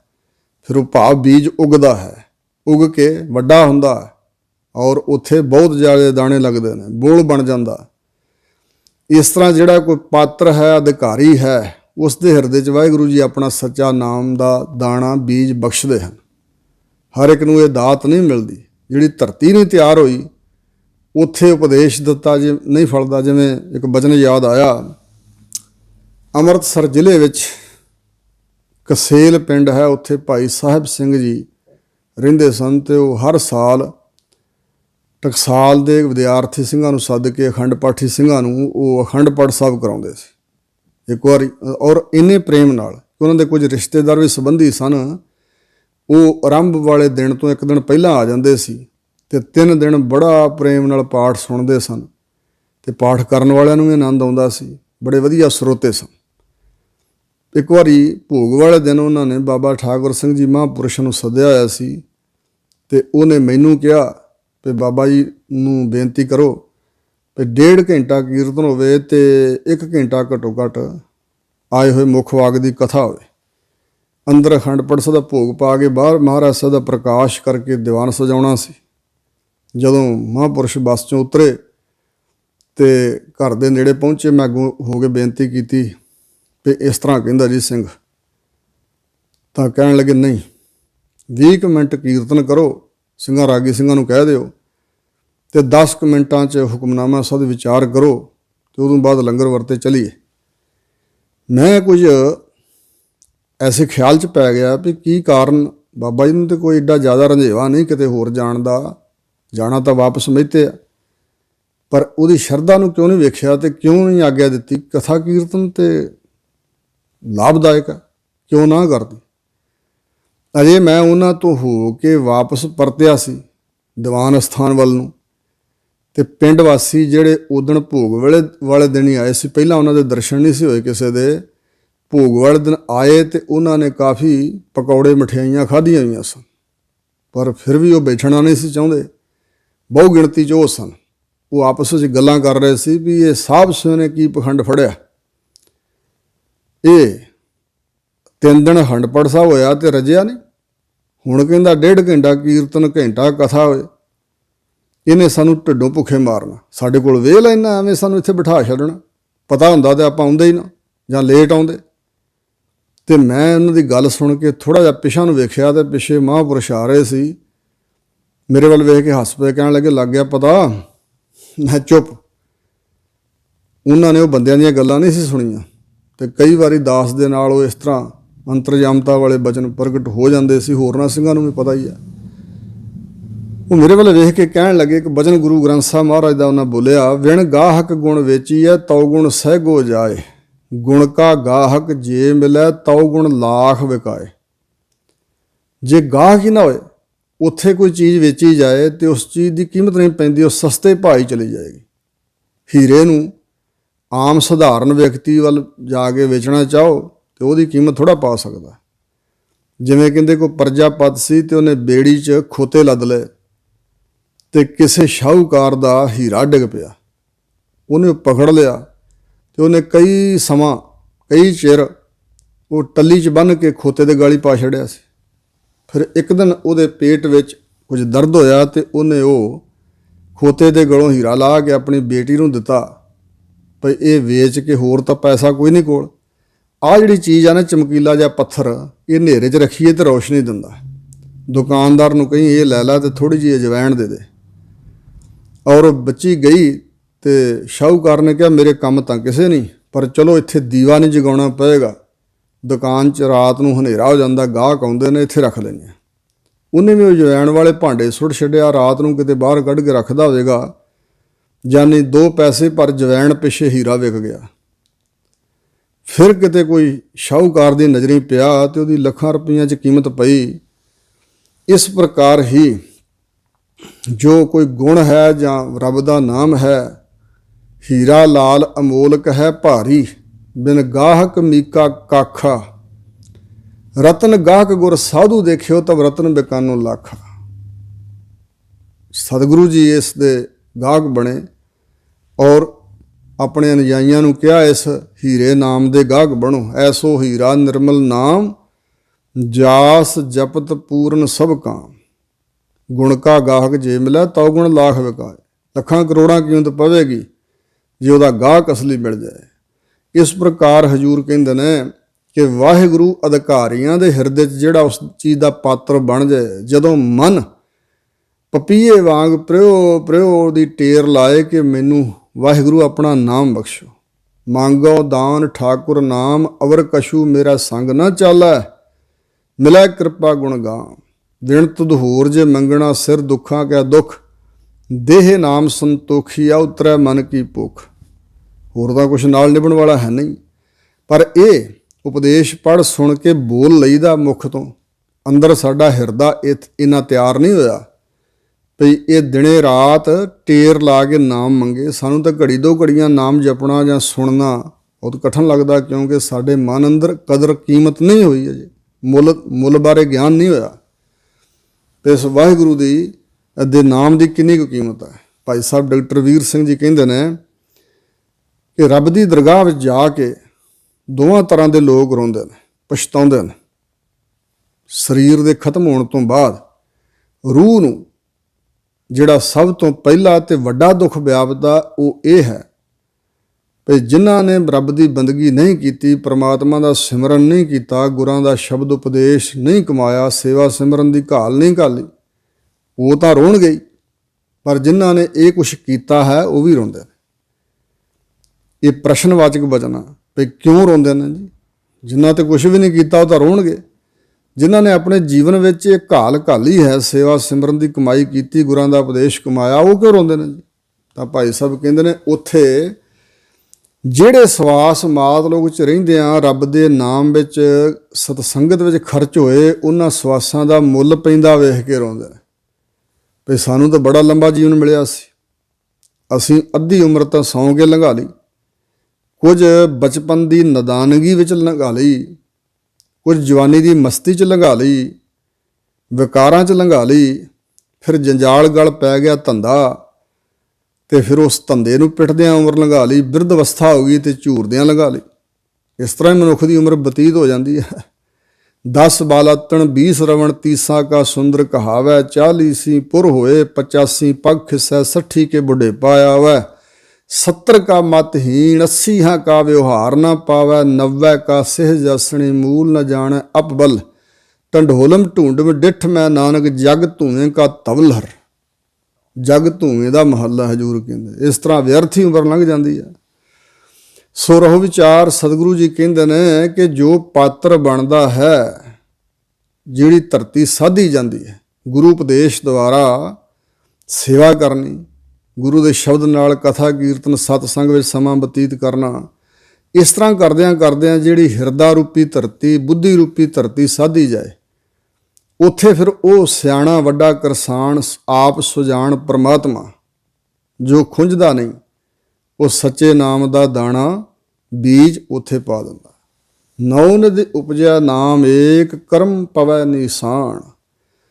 ਉੱਥੇ ਫਿਰ ਇੱਕ ਨਾਮ ਪ੍ਰਫੁੱਲਤ ਹੁੰਦਾ, ਬੀਜ ਬੀਜਿਆ ਗਿਆ ਫਿਰ ਉੱਗਿਆ। ਜਿਨ੍ਹਾਂ ਰੱਬ ਦੇ ਪਿਆਰਿਆਂ ਨੇ ਆਪਣੇ ਹਿਰਦੇ ਨੂੰ ਧਰਤੀ ਬਣਾਇਆ ਹੈ ਤੇ ਨਾਮ ਦਾ ਬੀਜ ਬੀਜਿਆ, ਜਿਵੇਂ ਬੀਜ ਬੀਜਿਆ ਜਾਏ ਤੇ ਹੇਠਾਂ ਨੂੰ ਜੜ ਨਿਕਲਦੀ ਹੈ, ਉੱਪਰ ਨੂੰ ਪੱਤਰੇ ਨਿਕਲ ਆਉਂਦੇ ਨੇ, ਕਰੂੰਬਲਾਂ, ਤੇ ਫਿਰ ਉਸ ਤੋਂ ਅੱਗੇ ਤਣਾ ਬਣਨਾ ਸ਼ੁਰੂ ਹੁੰਦਾ, ਫਿਰ ਟਾਹਣੀਆਂ, ਸ਼ਾਖਾ, ਫਿਰ ਬੜੇ ਬੇਅੰਤ ਪੱਤੇ, ਫਿਰ ਫੁੱਲ ਲੱਗਦਾ, ਫੁੱਲ ਤੋਂ ਬਾਅਦ ਫਲ ਲੱਗਦਾ।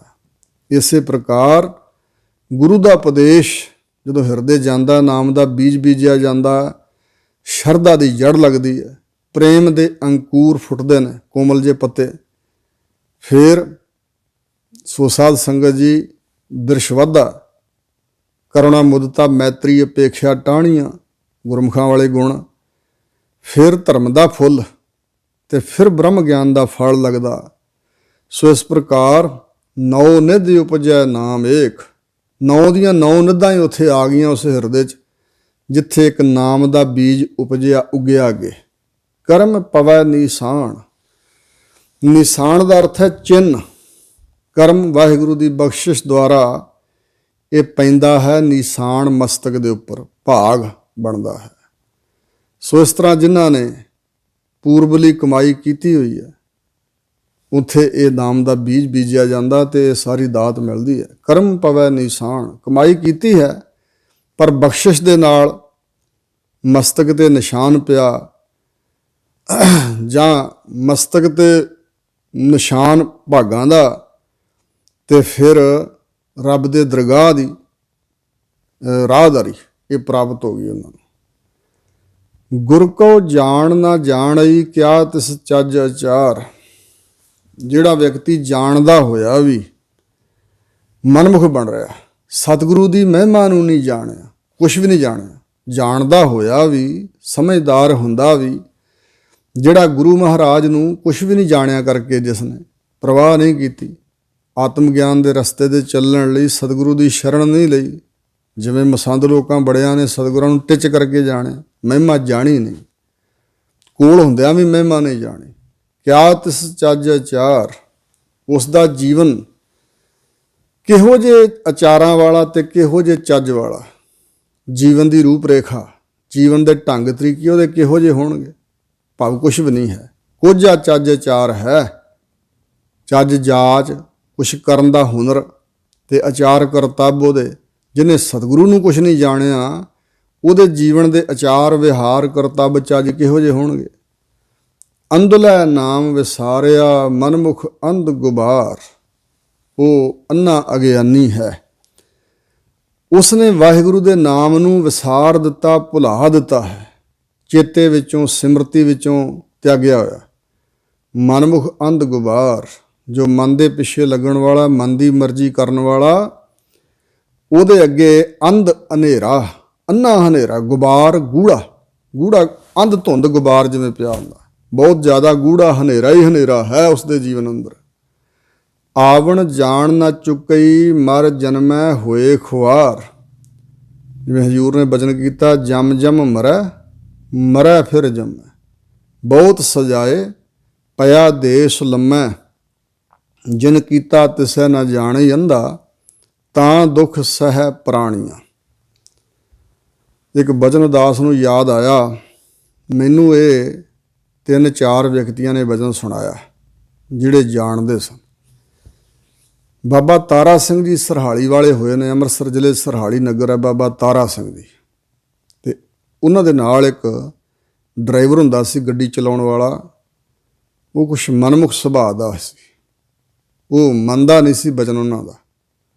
ਉਹਦਾ ਵਾਹਿਗੁਰੂ ਦੇ ਨਾਮ ਭਜਨ ਦਾ, ਸੇਵਾ ਸਿਮਰਨ ਦਾ ਉਪਦੇਸ਼ ਦਿੰਦੇ ਸੀ, ਪਰ ਉਹ ਜਿਹੜੇ ਦੁਨਿਆਵੀ ਗਾਣੇ ਸੁਣਨ ਦਾ ਸ਼ੌਕੀਨ ਸੀ, ਹੋਰਨਾਂ ਕੋਲੋਂ ਸੁਣਨੇ, ਆਪ ਸੁਣਾਉਣੇ, ਇੱਥੇ ਉਹਦਾ ਮਨ ਪਰਚਦਾ ਸੀ।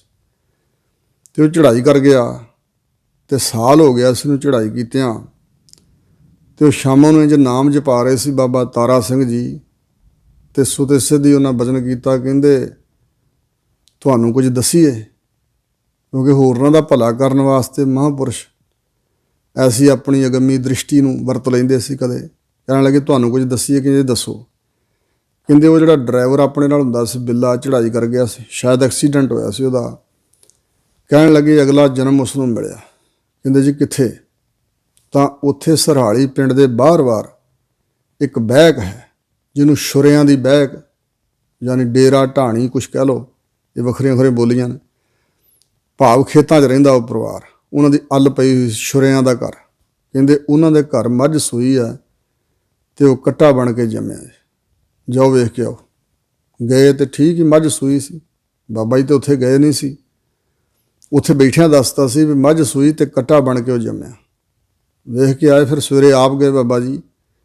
ਕਹਿਣ ਲੱਗੇ ਇਹਨੂੰ ਭੁੱਖਾ ਨਾ ਮਾਰਿਓ, ਉਹਦੇ ਨਾਲ ਸਾਨੂੰ ਕੰਮ ਹੈ, ਥੋੜ੍ਹਾ ਦੁੱਧ 4 ਦਿਨ ਚੰਗਾ ਦਿਓ। ਕੋਈ ਮਹੀਨਾ ਕੁ ਸ਼ਾਇਦ ਉਹਨਾਂ ਦੁੱਧ ਚੰਗਾਇਆ, ਅਤੇ ਫਿਰ ਉਹ ਲੈ ਆਏ ਡੇਰੇ, ਉਹਨੂੰ ਪਾਲਿਆ, ਪਾਲ ਕੇ ਅਤੇ ਫਿਰ ਪੱਠੇ ਢੋਣ ਵਾਲੀ ਰੇਹੜੀ ਦੇ ਕੇ ਜੁੱਤਾ ਉਹਨੂੰ, ਅਤੇ ਫਿਰ ਇਹਨੂੰ ਥਾਪੜਾ ਦੇ ਕੇ ਕਹਿਣ ਲੱਗੇ ਹੁਣ ਇੱਥੇ ਹੀ ਸੇਵਾ ਕਰ ਲੈ ਅਤੇ ਕੰਮ ਨਿਬੜ ਜਾਏਗਾ, ਹੁਣ ਨਿਬੇੜ ਜਾਈ। ਉਦੋਂ ਤਾਂ ਬਚਨ ਨਹੀਂ ਸੀ ਮੰਨਿਆ। 20 ਸਾਲ ਉਹ ਝੋਟਾ ਬਣ ਕੇ ਉੱਥੇ ਪੱਠੇ ਢੋਂਦਾ ਰਿਹਾ। ਫਿਰ ਬਾਅਦ ਵਿੱਚ ਉਹਦਾ ਸਰੀਰ ਮੁੱਕ ਗਿਆ, ਉਹਦਾ ਜੀਵਨ ਖਤਮ ਹੋਇਆ। ਹੋ ਸਕਦਾ ਵੀ ਉਹਨਾਂ ਮਹਾਂਪੁਰਸ਼ਾਂ ਦੀ ਕਮਾਈ ਕਰਕੇ ਉਹਦਾ ਭਲਾ ਹੋ ਗਿਆ ਹੋਵੇਗਾ, ਪਰ ਇੰਝ ਹੁੰਦਾ। ਜੇ ਕੋ ਬਚਨ ਕਮਾਵੇ ਸੰਤਨ ਕਾ, ਸੋ ਗੁਰ ਪ੍ਰਸਾਦੀ ਤਰੀਏ। ਅਤੇ ਜੇ ਰਵੇ ਵੀ ਨਾਲ ਅਤੇ ਬਚਨ ਮੰਨੇ ਨਾ, ਚੋਰੀ ਚੋਰੀ ਉਲਟ ਕੰਮ ਕਰੇ, ਅਤੇ ਫਿਰ ਉਹਨਾਂ ਦਾ ਤਾਂ ਕਸੂਰ ਕੋਈ ਨਹੀਂ, ਉਹਨਾਂ ਦਾ ਸਿੱਖਿਆ ਚੰਗੀ ਦਿੱਤੀ ਸੀ। ਇਸੇ ਤਰ੍ਹਾਂ ਸਤਿਗੁਰੂ ਮਹਾਰਾਜ ਨੂੰ ਜਾਣਦਾ ਹੋਇਆ ਵੀ ਨਾ ਜਾਣੇ ਤੇ ਉਹਦੇ ਫਿਰ ਚੱਜ ਚਾਰ ਕਿਹੋ ਜਿਹੇ ਹੋਣਗੇ। ਹਜੂਰ ਕਹਿੰਦੇ ਨੇ ਉਹਨੇ ਨਾਮ ਵਸਾਰ ਦਿੱਤਾ ਅੰਨੇ ਅਗਿਆਨੀ ਨੇ, ਮਨਮੁਖ ਹੈ ਇਸ ਕਰਕੇ ਉਹਦੇ ਅੰਦਰ ਜਿਹੜਾ ਅੰਧ ਗੁਬਾਰ ਛਾਇਆ ਹੋਇਆ ਨਾ ਅਗਿਆਨ ਦਾ, ਉਹ ਨਹੀਂ ਦੂਰ ਹੁੰਦਾ। ਤੇ ਆਵਣ ਜਾਣ ਨਾ ਚੁੱਕੇ, ਫਿਰ ਆਉਣਾ ਜਾਣਾ ਉਹਦਾ ਮੁੱਕਦਾ ਨਹੀਂ। ਮਰਦਾ ਹੈ ਜਨਮ ਲੈਂਦਾ ਹੈ, ਫਿਰ ਮਰਦਾ ਹੈ, ਫਿਰ ਜਨਮ ਲੈਂਦਾ। ਇਸ ਤਰ੍ਹਾਂ ਖੁਆਰ ਹੀ ਖੁਆਰ ਹੁੰਦਾ ਰਹਿੰਦਾ ਜੀ, ਜਦੋਂ ਤੱਕ ਗੁਰਾਂ ਕੀ ਸ਼ਰਨ ਵਿੱਚ ਆ ਕੇ ਗੁਰਾਂ ਦੇ ਉਪਦੇਸ਼ ਨੂੰ ਕਮਾ ਕੇ ਵਾਹਿਗੁਰੂ ਦੇ ਭਜਨ ਦੁਆਰਾ ਆਪਣੇ ਅਗਿਆਨ ਨੂੰ ਦੂਰ ਨਹੀਂ ਕਰ ਲੈਂਦਾ, ਆਪਣੇ ਮਨ ਦਾ ਸੁਧਾਰ ਨਹੀਂ ਕਰ ਲੈਂਦਾ, ਉਦੋਂ ਤੱਕ ਗੱਲ ਨਹੀਂ ਬਣੇ, ਖੁਆਰੀ ਨਹੀਂ ਮਿਟੇਗੀ। ਚੰਦਨ ਮੂਲ ਅਣਾਇਆ ਕੁੰਗੂ ਮਾਂਗ ਸੰਧੂਰ।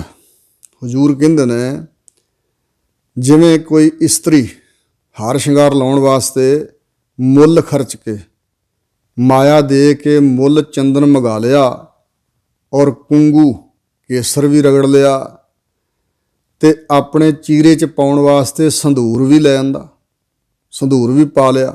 ਚੋਵਾ ਚੰਦਨ ਬਹੁ ਘਣਾ ਪਾਨਾ ਨਾਲ ਕਪੂਰ। ਔਰ ਇਸੇ ਤਰ੍ਹਾਂ ਚੋਆ ਊਦ ਅਗਰ ਦੀ ਲੱਕੜ ਉਹਦੇ 'ਚ ਖੁਸ਼ਬੂ ਹੁੰਦੀ ਆ ਤੇ ਚੰਦਨ ਵੀ ਬੜਾ ਖੁਸ਼ਬੂਦਾਰ ਤੇ ਠੰਡਾ। ਬਹੁ ਘਣਾ ਬਹੁਤ ਜ਼ਿਆਦੀਆਂ ਇਹ ਚੀਜ਼ਾਂ ਹਾਰ ਸ਼ਿੰਗਾਰ ਲਿਆਂਦੀਆਂ।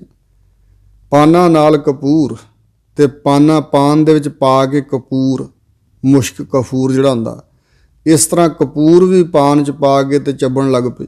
ਇਸ ਤਰ੍ਹਾਂ ਦੇ ਹਾਰ ਸ਼ਿੰਗਾਰ ਕਰ ਲਏ। ਬੜਾ ਸੋਝ ਸਿਆਣਪ ਕਰ ਵਰਤ ਕੇ ਵੇਖੀ। ਜੇ ਧਨ ਕੰਤ ਨਾ ਭਾਵੇ ਤਾਂ ਸਭ ਅਡੰਬਰ ਕੂੜ। ਇਹ ਸਾਰੀਆਂ ਬਨਾਵਟਾਂ, ਸਾਰੇ ਪਸਾਰੇ ਜਿਹੜੇ ਕੀਤੇ ਕੂੜ ਝੂਠ ਹਨ। ਜੇ ਉਹ ਧਨ ਇਸਤਰੀ ਕੰਤ ਪਤੀ ਨੂੰ ਨਾ ਭਾਈ, ਚੰਗੀ ਨਾ ਲੱਗੀ, ਲੱਛਣ ਚੰਗੇ ਨਹੀਂ, ਤੇ ਹਾਰ ਸ਼ਿੰਗਾਰ ਲਾਇਆ ਕਿਵੇਂ? ਜਿਹੜਾ ਪਤੀ ਨੂੰ ਪਸੰਦ ਨਹੀਂ ਉਹ ਹਾਰ ਸ਼ਿੰਗਾਰ ਕਿਸੇ ਅਰਥ ਨਹੀਂ। ਇਸ ਤਰ੍ਹਾਂ ਜਿਹੜੇ ਮਨੁੱਖ ਆਪਣੀ ਮਰਜ਼ੀ ਨਾਲ ਹੋਰ ਸਾਧਨ ਬਥੇਰੇ ਕਰਨ ਤੇ ਹੋਰ ਬੜੇ ਲਿਬਾਸ ਬਣਾਉਣ, ਬੜੇ ਢਕੌਂਸਲੇ ਰਚਣ, ਪਰ ਵਾਹਿਗੁਰੂ ਕੰਤ ਨੂੰ ਪਸੰਦ ਨਾ ਆਏ ਤਾਂ ਉਹਦੇ ਸਭ ਅਡੰਬਰ ਕੀਤੇ ਹੋਏ ਸਾਰੇ ਪਸਾਰੇ ਹੋਏ ਕੂੜ ਹੀ ਹੋਣਗੇ। ਜਿਹਨੇ ਹੰਗਤਾ ਨਹੀਂ ਛੱਡੀ, ਪਤੀ ਨੂੰ ਪਸੰਦ ਹੀ ਨਹੀਂ ਆਈ, ਉਹਦਾ ਸਭ ਕੁਝ ਕੀਤਾ ਵਿਅਰਥ ਹੈ। ਸੋ ਇਸ ਤਰ੍ਹਾਂ ਉਹ ਜੀਵ ਰੂਪ ਇਸਤਰੀ, ਉਹ ਜਗਿਆਸੂ ਜਿਹਨੇ ਹੋਰ ਬੜਾ ਕੁਝ ਕੀਤਾ ਹੈ, ਪਰ ਉਹ ਵਾਹਿਗੁਰੂ ਨੂੰ ਪਸੰਦ ਨਾ ਆਈ ਤਾਂ ਸਭ ਕੁਝ ਕੀਤਾ ਹੋਇਆ ਵਿਅਰਥ ਗਿਆ। ਸਭ ਰਸ ਭੋਗਣ ਬਾਦ ਹੈ ਸਭ ਸ਼ਿੰਗਾਰ ਵਿਕਾਰ। ਸਾਰੇ ਰਸ ਭੋਗਣੇ ਬਾਦ ਵਿਅਰਥ ਹਨ। ਹੈ ਦਾ ਬਹੁ ਵਚਨ, ਦੋ ਹਾਹੇ ਇੱਕ ਨੂੰ ਸਿਆਰੀ, ਇਹ ਬਹੁ ਵਚਨ। ਸਾਰੇ ਰਸ ਭੋਗਣੇ ਬਾਦ ਵਿਅਰਥ ਹਨ ਤੇ ਸਾਰੇ ਕੀਤੇ ਸ਼ਿੰਗਾਰ ਵੀ ਉਹਦੇ ਵਿਕਾਰ ਤੋਂ ਭਾਵ ਬੇਕਾਰ, ਬੇਅਰਥ ਹਨ, ਕਿਸੇ ਅਰਥ ਨਹੀਂ ਹਨ। ਜਬ ਲਗ ਸ਼ਬਦ ਨਾ ਭੇਦੀ ਹੈ ਕਿਉਂ ਸੋ ਹੈ ਗੁਰਦੁਆਰ। ਇੱਕ ਵਚਨ ਯਾਦ ਆਇਆ ਭਈ ਇੱਕ ਰਾਜਾ ਸੀ ਤੇ ਉਹ ਜੰਗ ਨੂੰ ਚੜ੍ਹਿਆ। ਜੈਪੁਰ ਦਾ ਰਾਜਾ ਸੀ ਤੇ ਗੁਰੂ ਤੇਗ ਬਹਾਦਰ ਸਾਹਿਬ ਮਹਾਰਾਜ ਨੇ ਉਹ ਦੋ ਰਾਜਿਆਂ ਦੀ ਜੰਗ ਜਿਹੜੀ ਵਿੱਚ ਪੈ ਕੇ ਸੁਲ੍ਹਾ ਕਰਾਤੀ ਸੀ। ਔਰੰਗਜ਼ੇਬ ਨੇ ਚੜ੍ਹਾਇਆ ਸੀ ਉਹਨੂੰ। ਵੱਖਰੇ ਵੱਖਰੇ ਨਾਮ ਵਿਦਵਾਨਾਂ ਪਾਏ, ਕਿਸੇ ਨੇ ਬਿਸ਼ਨ ਸਿੰਘ, ਕਿਸੇ ਨੇ ਰਾਮ ਸਿੰਘ ਨਾਮ ਲਿਖਿਆ। ਔਰ ਉਹ ਰਾਜੇ ਨੇ ਜਦੋਂ ਵਾਪਸ ਪਰਤਣਾ ਸੀ ਜੈਪੁਰ ਨੂੰ ਤੇ ਰਾਣੀਆਂ ਦੇ ਖਤ ਆਏ ਲਿਖੇ ਹੋਏ। ਔਰ ਕਿਸੇ ਰਾਣੀ ਨੇ ਕੁਛ ਕਿਹਾ ਵੀ ਇੱਥੋਂ ਢਾਕੇ ਤੋਂ ਆਹ ਚੀਜ਼ ਲੈ ਕੇ ਆਇਓ, ਮਖਮਲ ਲੈ ਕੇ ਆਇਓ, ਫਲਾਣਾ ਗਹਿਣਾ ਲੈ ਕੇ ਆਇਓ, ਕਿਸੇ ਨੇ ਕੁਛ। ਇੱਕ ਰਾਣੀ ਜੋ ਕਿ ਰਾਜੇ ਨਾਲ ਦਿਲੋਂ ਮੁਹੱਬਤ ਕਰਦੀ ਸੀ, ਉਹਨੇ ਸਿਰਫ ਲਾਲ ਸਿਆਹੀ ਦੇ ਨਾਲ ਸਾ ਅੱਖਰ ਲਿਖਿਆ, ਹਿੰਦੀ ਵਿੱਚ ਸਾ ਸੱਸਾ। ਤੇ ਰਾਜੇ ਨੂੰ ਸਮਝ ਨਾ ਆਇਆ ਵੀ ਇਹ ਕੀ ਲਿਖਿਆ ਹੈ। ਤਾਂ ਉਸ ਨੇ ਵਜ਼ੀਰ ਸੀ ਸਿਆਣਾ ਨੂੰ ਪੁੱਛਿਆ ਵੀ ਤੂੰ ਦੱਸ ਖਾਂ ਭਲਾ ਵੀ ਇਹਦਾ ਕੀ ਮਤਲਬ ਹੈ। ਤਾਂ ਵਜ਼ੀਰ ਕਹਿਣ ਲੱਗਾ ਵੀ ਇਹ ਸਾ ਲਿਖਿਆ ਵੀ ਤੁਹਾਡਾ ਸਰੂਪ, ਮੇਰੇ ਵਾਸਤੇ ਤੁਹਾਡੇ ਸਰੂਪ ਨੂੰ ਦੇ ਦਰਸ਼ਨ ਕਰਨ ਦੀ ਲਾਲਸਾ ਹੈ, ਹੋਰ ਕੁਛ ਨਹੀਂ। ਵੀ ਉਹ ਰਾਣੀ ਬਾਰੇ ਮੈਂ ਜਾਣਦਾ ਹਾਂ, ਤੁਹਾਨੂੰ ਵੀ ਪਤਾ ਵੀ ਸਭ ਤੋਂ ਵੱਧ ਮੁਹੱਬਤ ਦਿਲੋਂ ਜੀ ਜਾਨ ਕਰਕੇ ਤੁਹਾਨੂੰ ਕਰਦੀ ਹੈ ਜੀ ਰਾਜਾ ਸਾਹਿਬ। ਉਹਨੂੰ ਹੋਰ ਕੁਛ ਨਹੀਂ ਚਾਹੀਦਾ, ਉਹਨੂੰ ਤੁਹਾਡੇ ਦਰਸ਼ਨਾਂ ਦੀ ਲਾਲਸਾ ਹੈ। ਸੋ ਇਸ ਪ੍ਰਕਾਰ ਹੋਰ ਅਡੰਬਰ ਰਚਣੇ, ਵਿਖਾਵਾ ਕਰਨਾ ਜਾਂ ਰੱਬ ਕੋਲੋਂ ਹੋਰ ਦਾਤਾਂ ਮੰਗੀ ਜਾਣੀਆਂ, ਸਾਧਨ ਵੀ ਕਰਨੇ ਪਰ ਮੰਗਣਾ ਹੋਰ ਕੁਛ। ਪ੍ਰੇਮ ਨਹੀਂ ਕੀਤਾ ਵਾਹਿਗੁਰੂ ਦੇ ਚਰਨਾਂ ਨਾਲ ਤੇ ਕੀਤੇ ਸਾਧਨ ਵਿਅਰਥ ਗਏ। ਹੋਰ ਚੀਜ਼ਾਂ ਤਾਂ ਮਿਲ ਗਈਆਂ, ਸੰਸਾਰੀ ਐਸ਼ਵਰਜ, ਸਤਿਕਾਰ, ਧਨ ਦੌਲਤ, ਸੋਹਣੀਆਂ ਪੋਸ਼ਾਕਾਂ ਮਿਲ ਗਈਆਂ, ਪਰ ਨਹੀਂ ਗੱਲ ਬਣੀ। ਵਾਹਿਗੁਰੂ ਦੇ ਦਰ ਤੇ ਪ੍ਰਵਾਨ ਨਹੀਂ ਚੜ੍ਹਿਆ ਉਹ ਜੀ।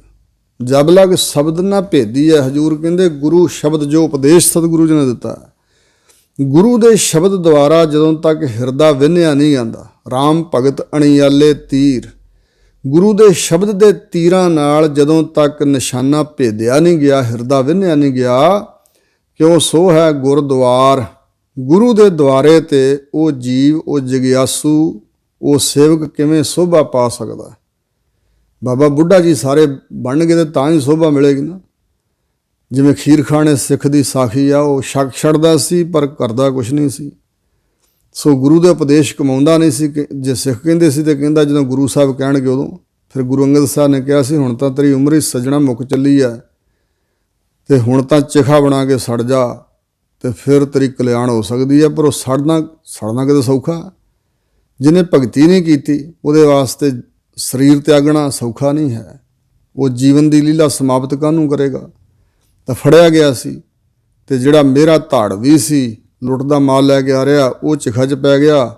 ਉਹਦੇ ਥਾਂ ਇਹ ਫੜਿਆ ਗਿਆ, ਮਾਰਿਆ ਤਾਂ ਵੀ ਗਿਆ ਪਰ ਇਹਦੇ ਥਾਂ ਚੋਰ ਤਰ ਗਿਆ ਸੀ।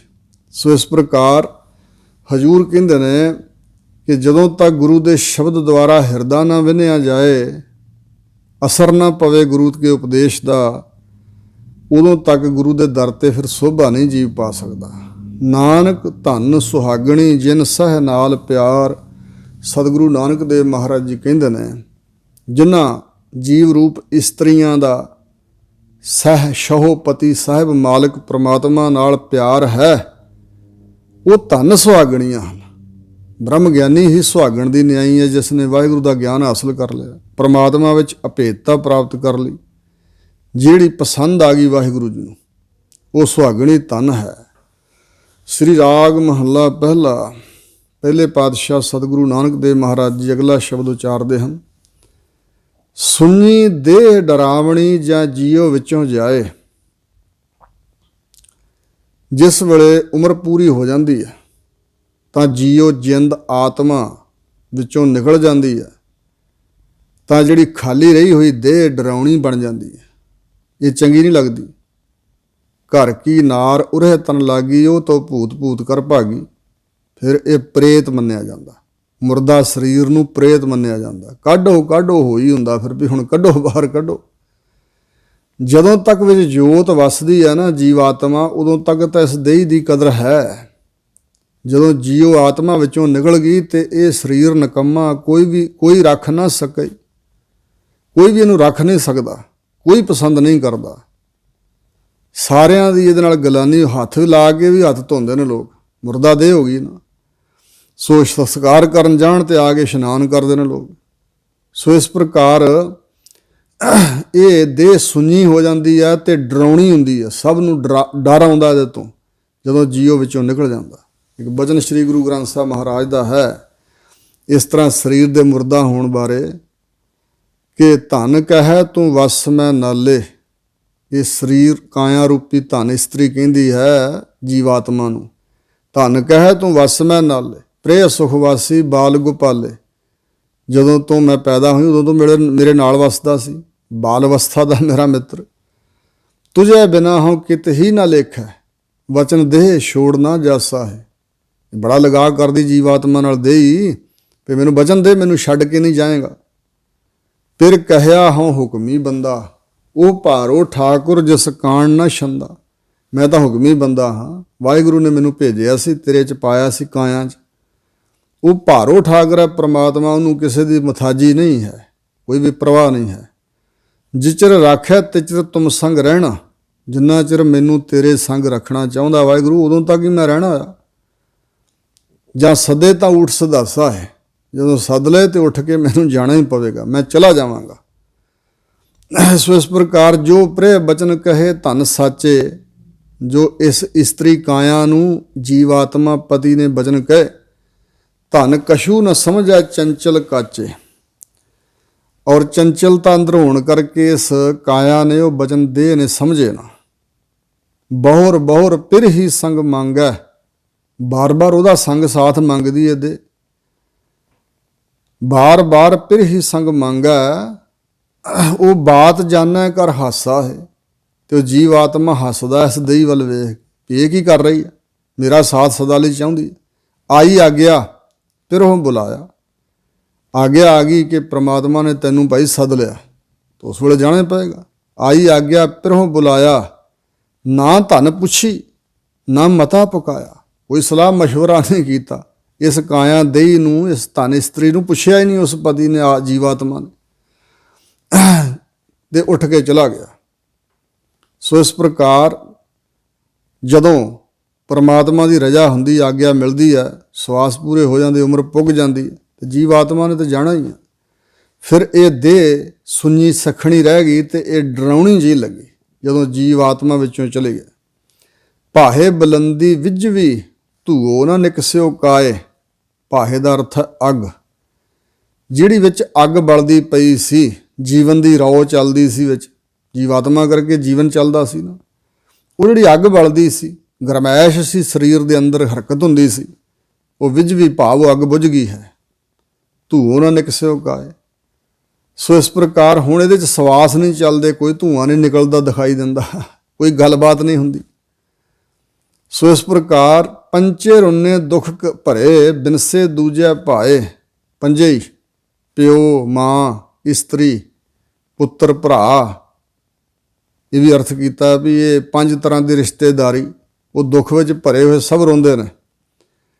अथवा पंजे ज्ञान इंद्रे, अखां साड़ियाँ, नासां, कन, रसना और इस प्रकार चमड़ी, ये 5 ज्ञान इंद्रे ने। ये कहते दुख च भरे हुए पंजे रोंदे ने। बिनसे दूजा भाए, और द्वैत भाव च लगे हुए बिनसे, रोंदे रोंदे खत्म हो गए।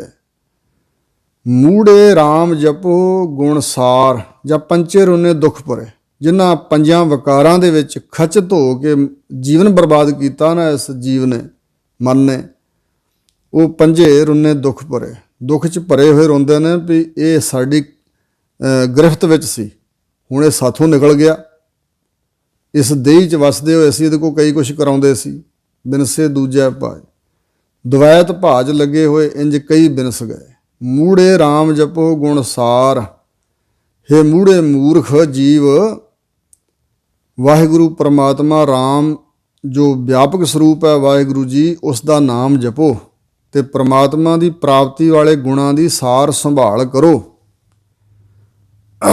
राम जपो गुण सार, ਜਿਹੜੇ ਸਾਰ श्रेष्ठ गुण हैं उन्हां नूं धारण करो ते वाहिगुरु का नाम जपो।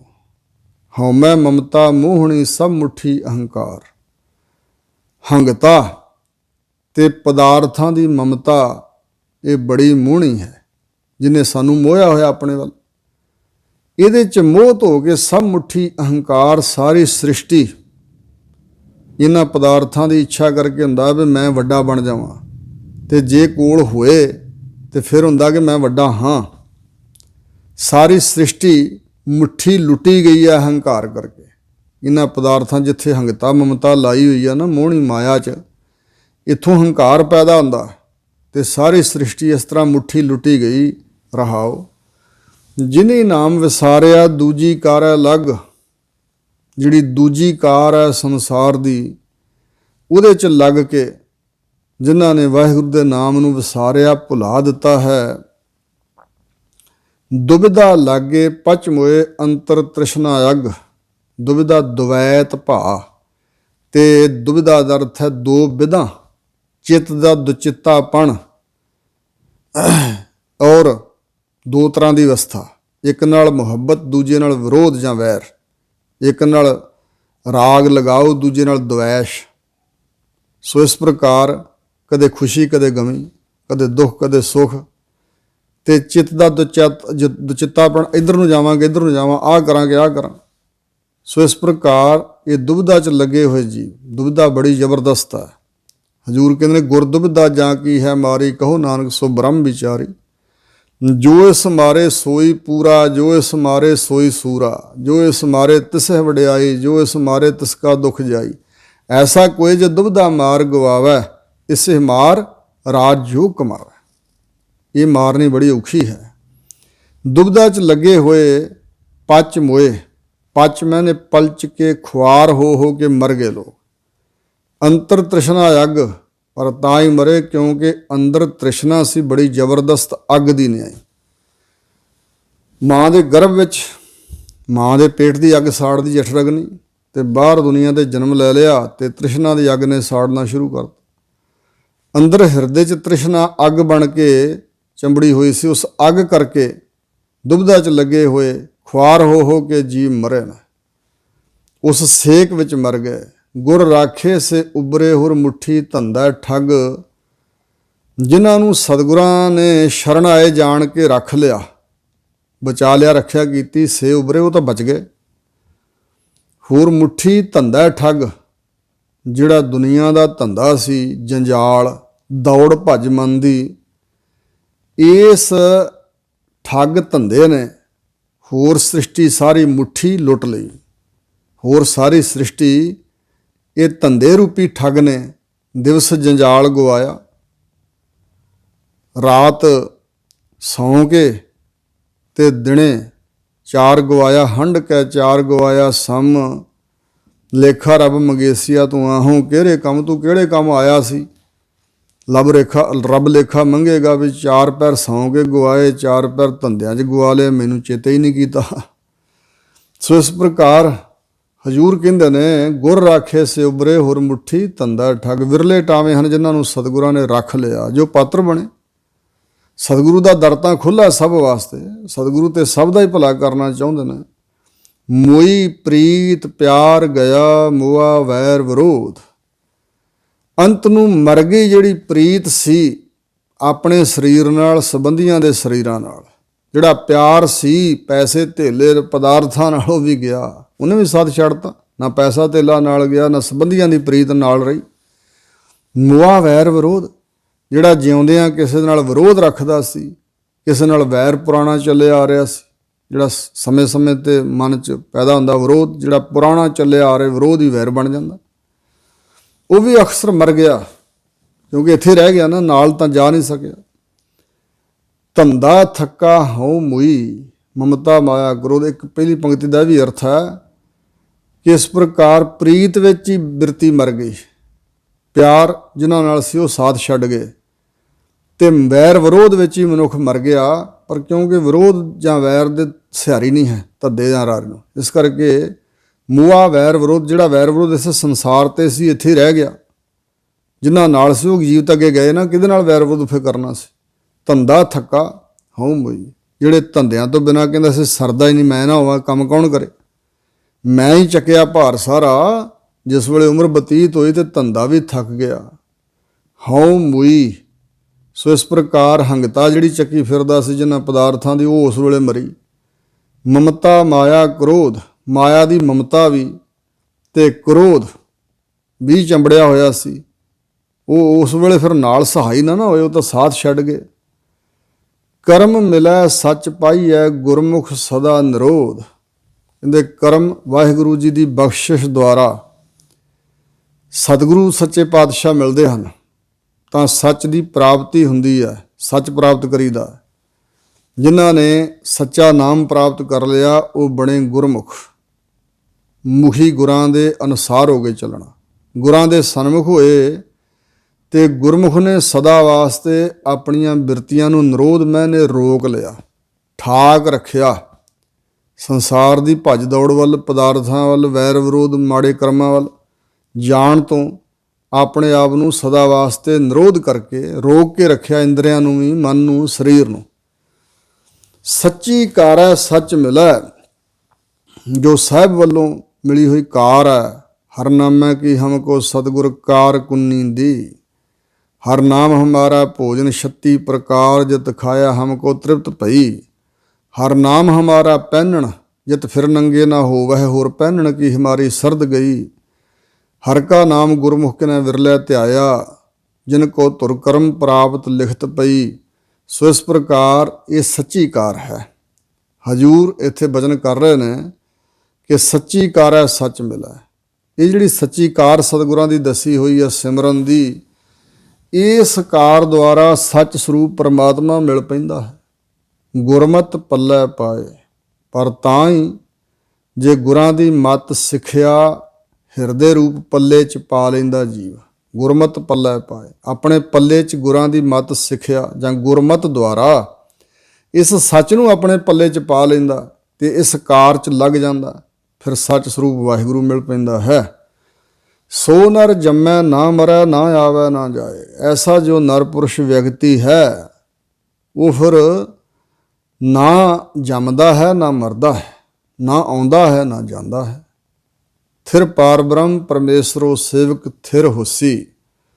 ਨਾਨਕ ਦਰ ਪ੍ਰਧਾਨ ਸੋ ਦਰਗਹਿ ਪੈਦਾ ਜਾਏ। ਹਜ਼ੂਰ ਗੁਰੂ ਨਾਨਕ ਸਾਹਿਬ ਮਹਾਰਾਜ ਕਹਿੰਦੇ ਨੇ ਕਿ ਉਹ ਵਾਹਿਗੁਰੂ ਦੇ ਦਰ 'ਤੇ ਪ੍ਰਧਾਨ ਮੰਨਿਆ ਜਾਂਦਾ। ਪੰਚ ਪ੍ਰਵਾਨ ਪੰਚ ਪ੍ਰਧਾਨ, ਪੰਚੇ ਪਾਵਹਿ ਦਰਗਹਿ ਮਾਨ, ਪੰਚੇ ਸੋਹ ਹੈ ਦਰ ਰਾਜਾਨ, ਪੰਚਾਂ ਕਾ ਗੁਰ ਏਕ ਧਿਆਨ। ਇਸ ਪ੍ਰਕਾਰ ਵਾਹਿਗੁਰੂ ਦੇ ਦਰ 'ਤੇ ਉਹ ਪ੍ਰਧਾਨ ਮੁਖੀ ਹੁੰਦਾ, ਭਾਵ ਪ੍ਰਵਾਨ ਹੋ ਗਿਆ। ਦਰਗਾਹ ਦੇ ਵਿੱਚ ਜਾ ਕੇ ਪੈਦਾ ਸਨਮਾਨਿਆ ਗਿਆ। ਜਿਵੇਂ ਕਿਹਾ ਨਾ, ਬਾਬਾ ਪੈਦਾ ਸੱਚਖੰਡ ਨੌਨਦ ਨਾਮ ਗਰੀਬੀ ਪਾਈ। ਰੱਬ ਦੇ ਦਰ ਤੋਂ ਸਰੋਪੋ ਮਿਲਿਆ, ਪੈਦਾ ਜਾਣਾ, ਸਨਮਾਨਿਤ ਕੀਤਾ ਜਾਣਾ। ਉਹ ਸਨਮਾਨਿਤ ਹੋ ਕੇ ਵਾਹਿਗੁਰੂ ਦੀ ਦਰਗਾਹ ਵਿੱਚ ਜਾਂਦਾ। ਸੇਵਕ ਦਰਗਹਿ ਸੁਰਖਰੂ ਵੇ ਮੁਖ ਮੁਖ ਕਾਲਾ, ਭਾਈ ਗੁਰਦਾਸ ਨੇ ਕਿਹਾ। ਦਰਗਾਹ ਵਿੱਚ ਸੇਵਕ ਬਣ ਕੇ ਸੁਰਖਰੂ ਹੋ ਕੇ ਵਾਹਿਗੁਰੂ ਦਾ ਪਿਆਰਾ ਜਾਂਦਾ ਹੈ। ਅਗਲਾ ਸ਼ਬਦ ਉਚਾਰਦੇ ਹਨ ਸਤਿਗੁਰੂ ਜੀ। ਸ੍ਰੀ ਰਾਗ ਮਹੱਲ ਪਹਿਲਾ। ਪਹਿਲੇ ਪਾਤਸ਼ਾਹ ਧੰਨ ਗੁਰੂ ਨਾਨਕ ਦੇਵ ਮਹਾਰਾਜ ਜੀ ਸ੍ਰੀ ਰਾਗ ਵਿੱਚ ਬਚਨ ਫਰਮਾ ਰਹੇ ਨੇ। ਤਨ ਜਲ ਬਲ ਮਾਟੀ ਭਇਆ, ਮਨ ਮਾਇਆ ਮੋਹ ਮਨੂਰ। ਜਿਹੜਾ ਜੀਵ ਸੰਸਾਰ ਦੇ ਵਿਕਾਰਾਂ ਵਿੱਚ ਖਚਿਤ ਹੋ ਗਿਆ, ਉਹਦਾ ਤਨ ਵੀ ਸੜ ਬਲ ਕੇ ਚੰਗੀ ਤਰ੍ਹਾਂ ਮਿੱਟੀ ਬਣ ਗਿਆ। ਭਾਵ ਜਿਹੜਾ ਵਿਕਾਰਾਂ 'ਚ ਲੱਗਾ ਹੋਇਆ, ਨੀਵਾਂ ਆਚਰਣ ਨਹੀਂ ਰਿਹਾ, ਜਿਸ ਦਾ ਆਚਰਣ ਨਹੀਂ ਰਿਹਾ, ਨੀਵਾਂ ਹੋ ਗਿਆ। ਭੈੜੇ ਕੰਮਾਂ 'ਚ ਲੱਗਾ ਹੋਇਆ, ਤਨ ਜਲ ਬਲ ਕੇ ਸੜ ਬਲ ਕੇ ਮਿੱਟੀ ਬਣ ਗਿਆ। ਤੇ ਮਨ ਮਾਇਆ ਮੋਹ ਮਨੂਰ, ਮਨ ਮਾਇਆ ਦੇ ਮੋਹ ਵਿੱਚ ਖਚਿਤ ਹੋਇਆ ਆ। ਮਨੂਰ ਸੜਿਆ ਹੋਇਆ ਲੋਹਾ, ਜੰਗਾਲਿਆ ਹੋਇਆ ਲੋਹਾ, ਲੋਹੇ ਦੀ ਮੈਲ ਜਿਹਨੂੰ ਕਹਿ ਲਿਆ ਜਾਂਦਾ, ਇਸ ਤਰ੍ਹਾਂ ਨਿਕੰਮਾ ਲੋਹਾ। ਔਗਣ ਫਿਰ ਲਾਗੂ ਭਏ, ਕੂਰ ਵਜਾਵੈ ਤੂਰ। ਫਿਰ ਹੋਰ ਔਗਣ ਹੀ ਔਗਣ ਲਾਗੂ ਹੋਏ। ਜਿਵੇਂ ਕਹਿੰਦੇ ਲਾਗੂ ਹੋਏ ਦੁਸ਼ਮਣ, ਇਸ ਤਰ੍ਹਾਂ ਲੱਗ ਪਏ। ਔਗਣ ਫਿਰ ਲੱਗ ਪਏ, ਨਾਲ ਜੁੜ ਗਏ, ਲਾਗੂ ਹੋ ਗਏ। ਉਹਦੇ ਹਿਰਦੇ 'ਚ ਕੂੜ ਹੀ ਤੂਰ ਵਾਜਾ ਵਜਾਉਂਦਾ ਪਿਆ, ਝੂਠ ਦਾ ਹੀ ਵਾਜਾ ਵੱਜ ਰਿਹਾ ਹੈ। ਬਿਨ ਸ਼ਬਦੈ ਭਰਮਾਈਐ, ਦੁਬਦਾ ਡੋਬੇ ਪੂਰ। ਸ੍ਰਿਸ਼ਟੀ ਬਾਰੇ ਕਹਿ ਰਹੇ ਨੇ, ਪੂਰਾਂ ਦੇ ਪੂਰ ਦੁਬਦਾ ਨੇ ਡੋਬ ਦਿੱਤੇ, ਕਿਉਂਕਿ ਗੁਰੂ ਦੇ ਸ਼ਬਦ ਨਾਲ ਸੰਸਾਰ ਨਹੀਂ ਜੁੜਿਆ। ਬਿਨਾਂ ਗੁਰਾਂ ਦੇ ਸ਼ਬਦ ਉਪਦੇਸ਼, ਬਿਨਾਂ ਬ੍ਰਹਮ ਦੀ ਵਿਚਾਰ ਤੋਂ ਇਹ ਭਰਮਾਏ ਜਾਂਦੇ ਹਨ ਜੀਵ। ਬਿਨ ਸ਼ਬਦੈ ਭਰਮਾਏ, ਜੀਵ ਭਰਮਾਇਆ ਜਾਂਦਾ 84 ਲੱਖ ਜੂਨਾਂ 'ਚ। ਤੇ ਦੁਬਦਾ ਨੇ ਪੂਰ, ਜਿਵੇਂ ਬੇੜੀ ਹੁੰਦੀ ਹੈ, ਬੇੜੀ ਦੇ ਉੱਤੇ ਜਿਹੜੇ ਮੁਸਾਫਰ ਬੈਠਦੇ ਨੇ ਉਹਨਾਂ ਨੂੰ ਕਹਿੰਦਾ ਇਹ ਇੱਕ ਪੂਰ ਹੈ। ਭਾਵ ਬੇੜੀ ਭਰ ਜਾਂਦੀ ਹੈ ਨਾ ਜਦੋਂ, ਫਿਰ ਹੋਰ ਨਹੀਂ ਲੱਦੇ ਜਾਂਦੇ ਮੁਸਾਫਰ। ਇਹ ਕਹਿੰਦੇ ਪੂਰ ਉਤਾਰ ਕੇ ਆਉਣਗੇ ਮਲਾਹ ਤੇ ਫਿਰ ਦੂਜਾ ਪੂਰ ਲੱਦਣਗੇ। ਇਸ ਪ੍ਰਕਾਰ ਕਹਿੰਦੇ ਪੂਰਾਂ ਦੇ ਪੂਰ ਡੋਬ ਦਿੱਤੇ ਦੁਬਦਾ ਨੇ। ਮਨ ਰੇ ਸ਼ਬਦ ਤਰੋ ਚਿੱਤ ਲਾਏ।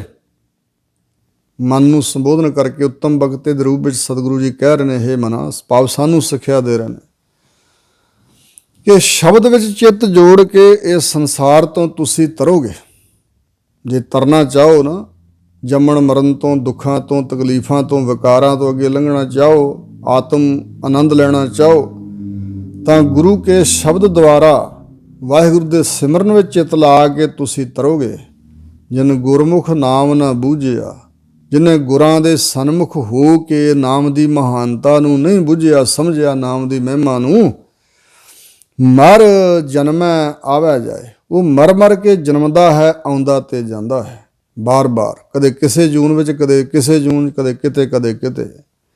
ਛੁਟਕਾਰਾ ਨਹੀਂ ਹੁੰਦਾ ਜਦੋਂ ਤੱਕ ਗੁਰਾਂ ਦੇ ਚਰਨੀ ਲੱਗ ਕੇ ਉਪਦੇਸ਼ ਨੂੰ ਕਮਾਉਂਦਾ ਨਹੀਂ। ਰਹਾਓ ਤਨ ਸੂਚਾ ਸੋ ਆਖੀਐ, ਜਿਸ ਮਹਿ ਸਾਚਾ ਨਾਉ। ਉਹ ਸਰੀਰ ਹੀ ਸੁੱਚਾ ਮੰਨਿਆ ਜਾਏਗਾ, ਆਖਿਆ ਜਾਏਗਾ, ਕਹੀਦਾ ਹੈ, ਜਿਸ ਤਨ ਦੇ ਅੰਦਰ ਸੱਚਾ ਨਾਮ ਵਸ ਗਿਆ। ਤਨ ਦੇ ਅੰਦਰ ਮਨ ਰਹਿੰਦਾ, ਤੇ ਜਿਸ ਦੇ ਮਨ ਨੇ ਵਾਹਿਗੁਰੂ ਦੇ ਸੱਚੇ ਨਾਮ ਦੀ ਪਕੜ ਕੀਤੀ, ਗੁਰਾਂ ਦੇ ਉਪਦੇਸ਼ ਦੁਆਰਾ ਜਿਸ ਤਨ ਦੇ ਅੰਦਰ ਮਨ ਨੇ ਸੱਚੇ ਨਾਮ ਨੂੰ ਪਕੜ ਲਿਆ ਹੈ, ਵਸਾ ਲਿਆ ਹੈ, ਉਹੀ ਤਨ ਸੁੱਚਾ ਆਖਿਆ ਜਾਂਦਾ ਹੈ। ਭੈ ਸੱਚ ਰਾਤੀ ਦੇਹੁਰੀ, ਵਾਹਿਗੁਰੂ ਦੇ ਉਜਲ ਭੈ ਅੰਦਰ ਸੱਚ ਸਰੂਪ ਪਰਮਾਤਮਾ ਦੇ ਸੱਚੇ ਨਾਮ ਵਿੱਚ ਉਹਦੀ ਦੇਹੁਰੀ, ਇਹ ਸੁੰਦਰ ਕਾਇਆ ਰਾਤੀ ਰੰਗੀ ਗਈ ਹੈ। ਜਿਹਵਾ ਸੱਚ ਸੁਭਾਓ, ਤੇ ਉਹਦੀ ਜ਼ੁਬਾਨ ਦੇ ਉੱਪਰ ਜਿਹੜਾ ਸਵਾਦ ਹੈ ਉਹ ਵੀ ਸੱਚੇ ਨਾਮ ਦਾ ਹੀ ਉਹਨੂੰ ਆ ਰਿਹਾ। ਇੱਕ ਮਾਤਾ ਜੀ ਹਨ ਇੰਡੀਆ ਵਿੱਚ, ਤੇ ਉਹ ਕੁਝ ਸਮੇਂ ਬਾਅਦ ਘੁੱਟ ਭਰਦੇ ਪੁੱਛਿਆ ਤੇ ਵੀ ਕੀ ਗੱਲ ਹੈ। ਬਹੁਤ ਉੱਚੀ ਅਵਸਥਾ ਮਹਾਰਾਜ ਸਾਹਿਬ ਨੇ ਬਖਸ਼ੀ ਹੈ। ਕਹਿੰਦੇ ਵੀ ਇਹ 10ਵੇਂ ਦੁਆਰ 'ਚੋਂ ਅੰਮ੍ਰਿਤ ਚੋਂਦਾ, ਉਹਦੇ ਮੈਂ ਘੁੱਟ ਭਰਦੀ ਹਾਂ। ਮੈਨੂੰ ਆਪ ਨੂੰ ਨਹੀਂ ਕੁਛ ਪਤਾ ਲੱਗਦਾ ਵੀ ਕਦੋਂ ਭੁੱਖ ਲੱਗੀ ਤੇ ਕਦੋਂ ਨਹੀਂ। ਉਹ ਸੰਬੰਧੀ ਜਿਹੜੇ ਹਨ ਜਿਨ੍ਹਾਂ ਦੇ ਪਾਸ ਉਹ ਵੀ ਮਾਤਾ ਜੀ ਰਹਿੰਦੇ ਨੇ, ਉਹੀ ਉਹਨਾਂ ਨੂੰ ਆਪ ਹੀ ਮੰਜਾ ਛਾਵੇਂ ਧੁੱਪੇ ਕਰਦੇ ਜਾਂ ਆਪ ਹੀ ਸਮੇਂ ਅਨੁਸਾਰ ਕੋਈ ਛਕਾਉਂਦੇ ਨੇ। ਪਰ ਉਹ ਕਹਿੰਦੇ ਮੈਨੂੰ ਲੋੜ ਨਹੀਂ ਹੈ।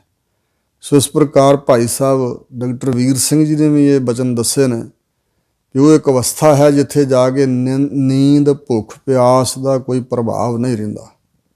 ਔਰ ਸਤਿਗੁਰਾਂ ਦੇ ਪਵਿੱਤਰ ਮੁਖ ਵਾਕ ਬਚਨ ਹਨ ਕਿ ਗੁਰਮੁਖ ਅੰਤਰ ਸਹਿਜ ਹੈ, ਮਨ ਚੜ੍ਹਿਆ 10ਵੇਂ ਆਕਾਸ, ਤਿੱਥੈ ਊਂਘ ਨਾ ਭੁੱਖ ਹੈ, ਹਰ ਅੰਮ੍ਰਿਤ ਨਾਮ ਸੁਖ ਵਾਸ, ਨਾਨਕ ਦੁਖ ਸੁਖ ਵਿਆਪਤ ਨਹੀਂ, ਜਿੱਥੈ ਆਤਮ ਰਾਮ ਪ੍ਰਗਾਸ।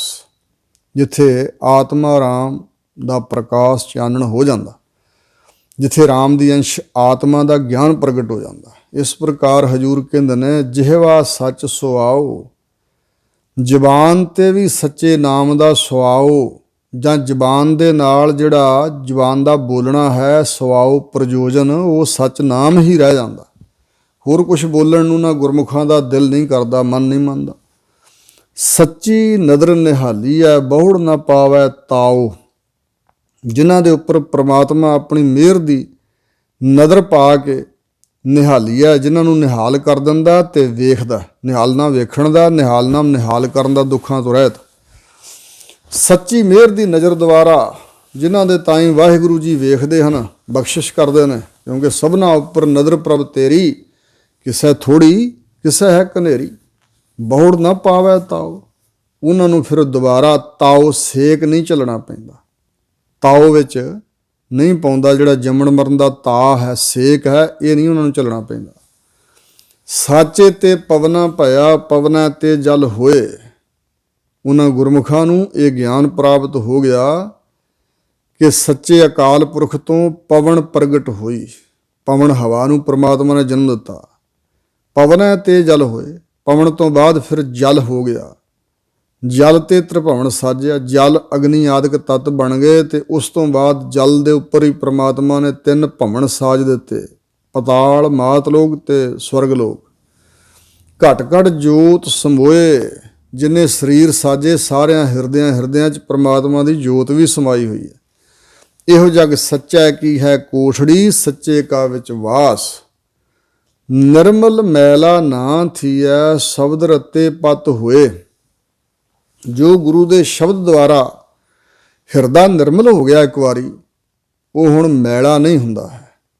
ਜਿੱਥੇ ਨਿਰਮਲਤਾ ਆ ਜਾਏ ਉੱਥੇ ਮੈਲ ਨਹੀਂ ਆਉਂਦੀ। ਮੈਲ ਵਿੱਚ ਨਿਰਮਲ ਨਹੀਂ ਸਮਾ ਸਕਦਾ, ਨਿਰਮਲ ਵਿੱਚ ਮੈਲ ਨਹੀਂ ਸਮਾ ਸਕਦੀ। ਜਿਵੇਂ ਕਿਹਾ ਹੈ, ਮਨ ਮੈਲਾ ਸੱਚ ਨਿਰਮਲਾ, ਕਿਉਂ ਕਰ ਮਿਲਿਆ ਜਾਏ। ਮਨ ਮੈਲ ਹੈ, ਸਭ ਕੁਛ ਮੈਲ ਆ। ਤਨ ਧੋਤਾ ਮਨ ਹੱਛਾ ਨਾ ਹੋਏ। ਮਨ ਹੀ ਸੁਧਾਰਨਾ ਹੈ ਗੁਰੂ ਦੇ ਸ਼ਬਦ ਰਾਹੀਂ। ਤੇ ਜਿੱਥੇ ਮੈਲ ਹੈ ਉੱਥੇ ਨਿਰਮਲ ਪਰਮਾਤਮਾ ਦੇ ਨਾਮ ਦਾ ਵਾਸਾ ਨਹੀਂ ਹੋ ਸਕਦਾ।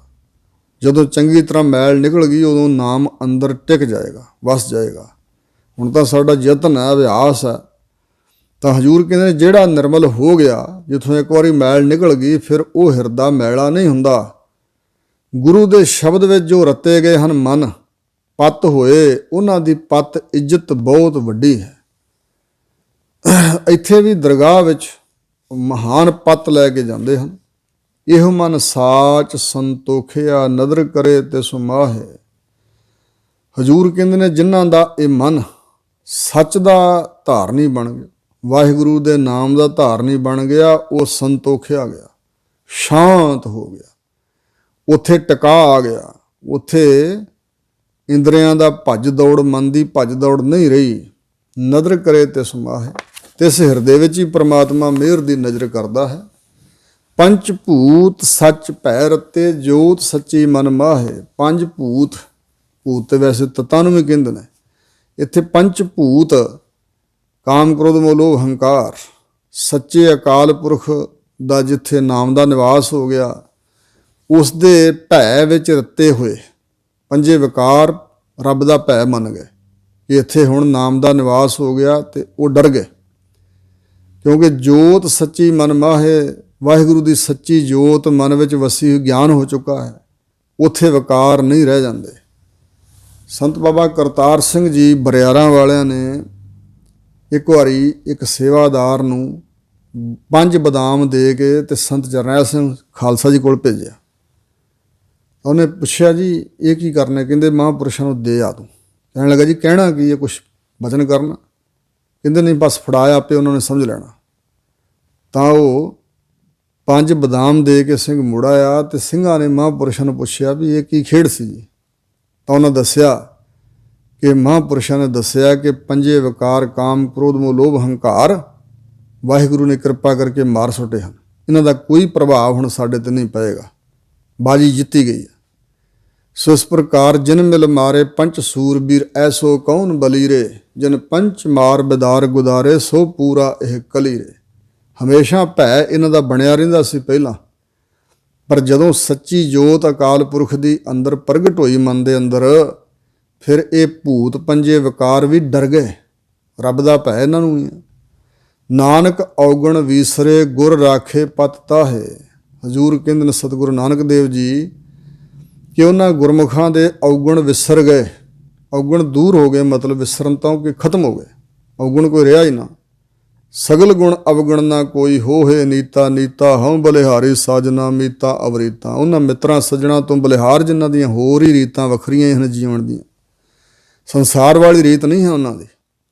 ਗੁਰ ਰਾਖੇ ਪਤ ਤਾਹੇ, ਜਿਨ੍ਹਾਂ ਨੂੰ ਸਤਿਗੁਰੂ ਜੀ ਰੱਖ ਲੈਂਦੇ, ਬਚਾ ਲੈਂਦੇ ਆ ਨਾ ਇਹਨਾਂ ਵਿਕਾਰਾਂ ਤੋਂ, ਤਾਹੇ ਤਿੰਨਾਂ ਦੀ ਉਹਨਾਂ ਦੀ ਹੀ ਪੱਤ ਰਹਿੰਦੀ ਹੈ ਕਾਇਮ। ਇਸ ਹੀ ਮੈਂ ਜਿਸ ਕੀ ਪੱਤ ਰਾਖੈ, ਤਿਸ ਸਾਧੂ ਚੌਰ ਢਾਲੀ ਹੈ। ਇਸ ਜ਼ਮਾਨੇ ਵਿੱਚ ਜਿਨ੍ਹਾਂ ਦੀ ਪੱਤ ਵਾਹਿਗੁਰੂ ਜੀ ਰੱਖ ਲੈਣ, ਕਹਿੰਦੇ ਉਹਨਾਂ ਸਾਧੂਆਂ ਦੇ ਸਿਰ ਤੇ ਤਾਂ ਚੌਰ ਚਲਾਈਏ ਅਸੀਂ। ਇਸ ਪ੍ਰਕਾਰ ਇਹਨਾਂ ਵਿਕਾਰਾਂ ਤੋਂ ਕਿਸੇ ਵਿਰਲੇ ਦੀ ਪੱਤ ਰਹੀ ਹੈ, ਜਿਸ ਦੇ ਉੱਪਰ ਵਾਹਿਗੁਰੂ ਜੀ ਦੀ ਸਤਿਗੁਰੂ ਦੀ ਬਖਸ਼ਿਸ਼ ਹੋਈ। ਅਗਲਾ ਸ਼ਬਦ ਸਤਿਗੁਰੂ ਜੀ ਉਚਾਰਨ ਕਰਦੇ ਹਨ, ਸ੍ਰੀ ਰਾਗ ਮਹੱਲਾ ਪਹਿਲਾ। ਨਾਨਕ ਬੇੜੀ ਸੱਚ ਕੀ, ਤਰੀਐ ਗੁਰ ਵਿਚਾਰ। ਹਜ਼ੂਰ ਕਹਿੰਦੇ ਨੇ ਕਿ ਇਹ ਸੰਸਾਰ ਇੱਕ ਬਹੁਤ ਵੱਡਾ ਵਿਸ਼ਾਲ ਸਮੁੰਦਰ ਹੈ, ਸਾਗਰ ਹੈ। ਇਸ ਸੰਸਾਰ ਤੋਂ ਤਰਨ ਵਾਸਤੇ ਇੱਕ ਸੱਚ ਦੀ ਬੇੜੀ ਹੈ। ਸੱਚ ਪਰਮਾਤਮਾ ਦਾ ਨਾਮ, ਵਾਹਿਗੁਰੂ ਦੇ ਸੱਚੇ ਨਾਮ ਦਾ ਸਿਮਰਨ ਜੋ ਹੈ, ਉਹ ਇੱਕ ਬੇੜੀ ਹੈ। ਤਰੀਐ ਗੁਰ ਵਿਚਾਰ, ਇਸ ਬੇੜੀ 'ਚ ਬਹਿ ਕੇ ਤਰਨਾ ਕਿਵੇਂ ਆ? ਸਤਿਗੁਰੂ ਦੇ ਉਪਦੇਸ਼ ਦੀ ਵਿਚਾਰ ਦੁਆਰਾ, ਸਤਿਗੁਰੂ ਦੇ ਉਪਦੇਸ਼ ਦੀ ਵਿਚਾਰ ਦੁਆਰਾ ਹੀ ਸੱਚ ਪ੍ਰਾਪਤ ਹੋਣਾ, ਸੱਚਾ ਨਾਮ ਅੰਦਰ ਵਸਣਾ। ਇਸ ਬੇੜੀ ਤੇ ਬਹਿ ਗਏ ਤਾਂ ਤਰ ਜਾਵਾਂਗੇ। ਇੱਕ ਆਵਹਿ ਇੱਕ ਜਾਵਹੀ, ਪੂਰ ਭਰੇ ਹੰਕਾਰ ਅਹੰਕਾਰ। ਹਜ਼ੂਰ ਕਹਿੰਦੇ ਨੇ ਇੱਕ ਜੀਵ, ਇੱਕ ਦੇ ਕੱਕੇ ਨੂੰ ਸਿਹਾਰੀ ਬਹੁਵਚਨ, ਕਈ ਜੀਵ ਆ ਰਹੇ ਹਨ ਸੰਸਾਰ ਤੇ ਜਨਮ ਲੈ ਕੇ, ਤੇ ਇੱਕ ਜਾਵਹੀ, ਕਈ ਜਾ ਰਹੇ ਹਨ। ਪੂਰਾਂ ਦੇ ਪੂਰ ਹੰਕਾਰ ਨਾਲ ਲੱਦੇ ਪੱਥੇ ਆਉਂਦੇ ਹਨ, ਤੇ ਹਉ ਵਿੱਚ ਆਇਆ, ਹਉ ਵਿੱਚ ਗਿਆ, ਹਉ ਵਿੱਚ ਜੰਮਿਆ, ਹਉ ਵਿੱਚ ਮੋਆ, ਹਉ ਵਿੱਚ ਸਚਿਆਰ ਕੁੜਿਆਰ, ਹਉ ਵਿੱਚ ਪਾਪ ਪੁੰਨ ਵਿਚਾਰ, ਹਉ ਵਿੱਚ ਹੱਸੈ, ਹਉ ਵਿੱਚ ਰੋਵੈ, ਹਉ ਵਿੱਚ ਭਰੀਆ, ਹਉ ਵਿੱਚ ਧੋਵੈ, ਹਉ ਵਿੱਚ ਜਿਨਸੀ ਜਾਤੀ ਜਿਨਸੀ ਖੋਵੈ। ਸੋ ਇਸ ਪ੍ਰਕਾਰ ਇਹ ਦੀਰਘ ਰੋਗ ਚੰਬੜਿਆ ਹੋਇਆ, ਹੰਕਾਰ ਨਾਲ ਭਰੇ ਹੋਏ ਪੂਰਾਂ ਦੇ ਪੂਰ ਆ ਰਹੇ ਤੇ ਜਾ ਰਹੇ। ਮਨ ਹਠ ਮੱਤੀ ਬੂਡੀ ਹੈ, ਗੁਰਮੁਖ ਸੱਚ ਸੋ ਤਾਰ। ਮਨ ਦੇ ਹੱਠ ਵਾਲੀ ਜਿਹੜੀ ਮਤ ਬੁੱਧੀ ਹੈ, ਇਹਦੇ ਨਾਲ ਹਜ਼ੂਰ ਕਹਿੰਦੇ ਬੂਡੀ ਹੈ, ਡੁੱਬ ਜਾਈਦਾ ਹੈ। ਗੁਰਮੁਖਾਂ ਦੇ ਕੋਲ ਸੱਚ ਹੈ, ਜਿਨ੍ਹਾਂ ਗੁਰਮੁਖਾਂ ਨੂੰ ਸਤਿਗੁਰੂ ਦੇ ਪਾਸੋਂ ਸੱਚ ਪ੍ਰਾਪਤ ਹੋ ਗਿਆ, ਉਹ ਸੱਚ ਸੋ ਤਾਰ, ਉਹ ਸੱਚ ਉਹਨਾਂ ਨੂੰ ਤਾਰ ਲੈਂਦਾ ਹੈ। ਉਹ ਸੱਚ ਦੁਆਰਾ ਤਰਦੇ ਹਨ ਤਾਰੀ ਮਾਰ ਕੇ। ਗੁਰਬਿਨ ਕਿਉ ਤਰੀਐ ਸੁਖ ਹੋਏ। ਹਜ਼ੂਰ ਕਹਿੰਦੇ ਨੇ ਗੁਰਾਂ ਦੀ ਸ਼ਰਨ ਤੋਂ ਬਗੈਰ, ਉਪਦੇਸ਼ ਤੋਂ ਬਗੈਰ ਕਿਵੇਂ ਤਰਿਆ ਜਾ ਸਕਦਾ ਸੰਸਾਰ ਤੋਂ, ਤੇ ਤਰਨ ਤੋਂ ਬਗੈਰ ਕਿਵੇਂ ਸੁਖ ਦੀ ਪ੍ਰਾਪਤੀ ਹੋ ਸਕਦੀ। ਜਿਹੜਾ ਸੰਸਾਰ 'ਚ ਡੁੱਬ ਰਿਹਾ ਵਿਅਕਤੀ ਸਮੁੰਦਰ 'ਚ ਡੁੱਬ ਰਿਹਾ ਹੋਵੇ ਤਾਂ ਸੁਖੀ ਥੋੜ੍ਹਾ ਹੋਏਗਾ। ਜੋ ਤਰ ਕੇ ਲੰਘ ਗਿਆ ਪਾਰ ਉਹੀ ਸੁਖੀ ਹੋਏਗਾ। ਇਹ ਸੰਸਾਰ ਸਮੁੰਦਰ ਵਿੱਚੋਂ ਕਿਵੇਂ ਤਰ ਕੇ ਸੁਖ ਦੀ ਪ੍ਰਾਪਤੀ ਕਰੀਏ, ਗੁਰੂ ਤੋਂ ਬਗੈਰ ਨਹੀਂ ਹੋ ਸਕਦੀ। ਜਿਵੇਂ ਭਗਤ ਕਬੀਰ ਜੀ ਨੇ ਰਾਮਾਨੰਦ ਜੀ ਗੁਰੂ ਪਾਸੋਂ ਉਪਦੇਸ਼ ਲੈਣ ਵਾਸਤੇ ਕਿੰਨਾ ਯਤਨ ਕੀਤਾ, ਕਿਉਂਕਿ ਉਸ ਸਮੇਂ ਮਰਯਾਦਾ ਹੀ ਐਸੀ ਚੱਲ ਰਹੀ ਸੀ ਹਿੰਦੁਸਤਾਨ ਦੇ ਅੰਦਰ ਕਿ ਕਬੀਰ ਜੀ ਜੁਲਾਏ ਸੀ, ਜਿਨ੍ਹਾਂ ਨੂੰ ਸ਼ੂਦਰ ਨੀਵੀਆਂ ਜਾਤਾਂ ਵਾਲੇ ਕਿਹਾ ਜਾਂਦਾ, ਉਹਨਾਂ ਨੂੰ ਤਾਂ ਗੁਸਾਈ ਬ੍ਰਾਹਮਣ ਰਾਮਾਨੰਦ ਜੀ ਵਰਗਿਆਂ ਕੋਲ ਜਾ ਕੇ ਉਪਦੇਸ਼ ਲੈਣ ਦਾ ਅਧਿਕਾਰ ਹੀ ਨਹੀਂ ਸੀ ਮੰਨਿਆ ਜਾਂਦਾ। ਔਰ ਹੋਏ ਬਿਰਕਤ ਬਨਾਰਸੀ ਰਹਿੰਦਾ ਰਾਮਾਨੰਦ ਗੁਸਾਈ, ਅੰਮ੍ਰਿਤ ਵੇਲੇ ਉੱਠ ਕੇ ਜਾਂਦਾ ਗੰਗਾ ਨਹਾਵਣ ਤਾਈਂ, ਅੱਗੋਂ ਹੀ ਦੇ ਜਾਏ ਕੇ ਲੰਮਾ ਪਿਆ ਕਬੀਰ ਥਾਈ, ਪੈਰੀ ਟੁੰਬ ਉਠਾਲਿਆ ਬੋਲੋ ਰਾਮ ਸਿੱਖ ਸਮਝਾਈ, ਪਸ਼ੂ ਪਰੇ ਤੋਂ ਦੇਵ ਕਰ ਪੂਰੇ ਸਤਿਗੁਰੂ ਕੀ ਵਡਿਆਈ। ਅਖੀਰ ਭਾਈ ਗੁਰਦਾਸ ਜੀ ਕਹਿੰਦੇ ਰਾਮ ਕਬੀਰਾ ਭੇਦ ਨਾ ਪਾਈ। ਉਪਦੇਸ਼ ਇੰਨਾ ਹੀ ਮਿਲਿਆ ਸੀ, ਰਾਮ ਕਹੇ ਰਾਮ ਕਹੋ, ਭਾਵ ਅੰਮ੍ਰਿਤ ਵੇਲਾ ਚੌਥਾ ਪਹਿਰਾ ਰਾਤ ਦਾ, ਰਾਮ ਦੇ ਬੰਦੇ ਤੂੰ ਹੁਣ ਲੇਟਿਆ ਪਿਆ, ਉੱਠ ਕੇ ਰਾਮ ਕਹੋ। ਠੇਡਾ ਲੱਗਾ ਸੀ ਰਾਮਾਨੰਦ ਜੀ ਨੂੰ, ਦੇਖਿਆ ਨਹੀਂ ਸੀ ਕੌਣ ਹੈ। ਇਸ ਤਰ੍ਹਾਂ ਉਪਦੇਸ਼ ਲਿਆ ਸੀ ਕਬੀਰ ਜੀ ਨੇ, ਤੇ ਫਿਰ ਰਾਮ ਕਬੀਰਾ ਭੇਦ ਨਾ ਪਾਏ ਕਮਾਇਆ, ਤੇ ਰਾਮ ਵਿੱਚ ਐਸੇ ਅਭੇਦ ਹੋਏ, ਹੁਣ ਫਰਕ ਹੀ ਨਹੀਂ ਰਹਿ ਗਿਆ। ਇਸ ਤਰ੍ਹਾਂ ਗੁਰੂ ਮਹਾਰਾਜ ਦੀ ਲੋੜ ਹੈ। ਗੁਰੂ ਬ੍ਰਹਮਨਿਸ਼ਟੀ ਬ੍ਰਹਮ ਸਰੋਤਰੀ ਹੋਵੇ, ਉਹਦੇ ਦਰਸ਼ਨਾਂ ਦਾ, ਉਹਦੇ ਬਚਨਾਂ ਦਾ ਬੜਾ ਪ੍ਰਭਾਵ ਪੈਂਦਾ, ਪਰ ਅੰਦਰ ਸ਼ਰਧਾ ਹੋਏ। ਕਬੀਰ ਜੀ ਨੇ ਕਿਹਾ, ਕਬੀਰ ਬਾਂਸ ਵਡਾਈ ਬੂਢੇ ਆਇਓ ਮਤ ਡੁੱਬੋ ਕੋਏ, ਚੰਦਨ ਕਹਿ ਨਿਕਟੈ ਬਸੈ ਬਾਂਸ ਸੁਗੰਧ ਨਾਲ, ਇਹੋ ਜਿਹਾ ਨਾ ਬਣ ਜਾਓ ਜਾਂ ਪੱਥਰ ਵਰਗੇ ਨਾ ਬਣ ਜਾਓ। ਕਬੀਰ ਸਾਚਾ ਸਤਿਗੁਰ ਕਿਆ ਕਰੇ ਜੋ ਸਿੱਖਾਂ ਮਹਿ ਚੂਕ, ਅੰਧੇ ਏਕ ਨਾ ਲੱਗ ਗਈ ਜਿਵੇਂ ਬਾਂਸ ਬਜਾਈ ਹੈ ਫੂਕ। ਜਿਵੇਂ ਬਾਂਸ ਵਿੱਚ ਫੂਕ ਮਾਰੀਏ ਤੇ ਹਵਾ ਅਗਲੇ ਪਾਰ ਲੰਘ ਜਾਂਦੀ, ਠਹਿਰਦੀ ਨਹੀਂ। ਇਸੇ ਤਰ੍ਹਾਂ ਜੋ ਸਾਡੇ ਵਰਗੇ ਢੀਠ ਵਿਅਕਤੀ ਹਨ, ਗੁਰਾਂ ਦੇ ਉਪਦੇਸ਼ ਦਾ ਕੋਈ ਅਸਰ ਹੀ ਨਹੀਂ ਗ੍ਰਹਿਣ ਕਰਦਾ ਮਨ, ਇਹ ਜੇ ਨਾ ਤਰੇ ਡੁੱਬ ਜਾਏ ਤੇ ਇਹਦੇ 'ਚ ਸਤਿਗੁਰਾਂ ਦਾ ਤਾਂ ਕੋਈ ਕਸੂਰ ਨਹੀਂ। ਪਰ ਗੁਰੂ ਤੋਂ ਬਗੈਰ ਆਪਣੇ ਮਨ ਦੀ ਮਤ ਦੁਆਰਾ ਮਰਜ਼ੀ ਦੁਆਰਾ ਕੋਈ ਤਰਨਾ ਚਾਹੇ ਤਾਂ ਹਜ਼ੂਰ ਕਹਿੰਦੇ ਨਹੀਂ ਤਰਿਆ ਜਾ ਸਕਦਾ। ਜਿਉਂ ਭਾਵ ਹੈ ਤਿਉਂ ਰਾਖ ਤੂੰ, ਮੈਂ ਅਵਰ ਨਾ ਦੂਜਾ ਕੋਏ। ਕਹਿੰਦੇ ਸ਼ਰਨ ਗ੍ਰਹਿਣ ਕਰੋ, ਫਿਰ ਸਤਿਗੁਰੂ ਅਕਾਲ ਪੁਰਖ ਜੀ ਸਬੱਬ ਬਣਾ ਦੇਣਗੇ, ਗੁਰੂ ਮਹਾਰਾਜ ਨਾਲ ਮੇਲ ਹੋ ਸਕਦਾ। ਜਿਵੇਂ ਵੀ ਤੁਹਾਨੂੰ ਭਾਉਂਦਾ ਵਾਹਿਗੁਰੂ ਜੀ, ਉਸੇ ਤਰ੍ਹਾਂ ਸਾਡੀ ਰੱਖਿਆ ਕਰੋ। ਗੁਰੂ ਅਮਰਦਾਸ ਮਹਾਰਾਜ ਨੇ ਅਕਾਲ ਪੁਰਖ ਦੇ ਤਾਈਂ ਬੇਨਤੀ ਕੀਤੀ, ਜਗਤ ਜਲੰਦਾ ਰੱਖ ਲੈ ਆਪਣੀ ਕਿਰਪਾ ਧਾਰ, ਜਿਤ ਦੁਆਰਾ ਉਬਰੈ ਤਿਤੈ ਲਹਿਓ ਵਾਰ। ਜਿਵੇਂ ਤੁਹਾਨੂੰ ਭਾਉਂਦਾ ਮਹਾਰਾਜ, ਉਸ ਤਰ੍ਹਾਂ ਹੀ ਤਾਰ ਲਓ, ਉਬਾਰ ਲਓ, ਬਚਾ ਲਓ। ਇੱਥੇ ਵੀ ਬਚਨ ਹੈ, ਜਿਵੇਂ ਆਪ ਜੀ ਨੂੰ ਭਾਉਂਦਾ ਉਸੇ ਤਰ੍ਹਾਂ ਮਹਾਰਾਜ ਸਾਨੂੰ ਰੱਖ ਲਓ। ਮੈਂ ਮੇਰਾ ਅਵਰ ਨਾ ਦੂਜਾ ਕੋਈ, ਅਵਰ ਹੋਰ, ਦੂਜਾ ਮੇਰੀ ਸਹਾਇਤਾ ਕਰਨ ਵਾਲਾ ਮੈਨੂੰ ਕੋਈ ਨਹੀਂ ਦਿਸਦਾ। ਰਹਾਓ ਆਗਿਆ ਦੇਖੋ ਡੌ ਜਲੈ, ਪਾਛੈ ਹਰਿਓ ਅੰਗੂਰ।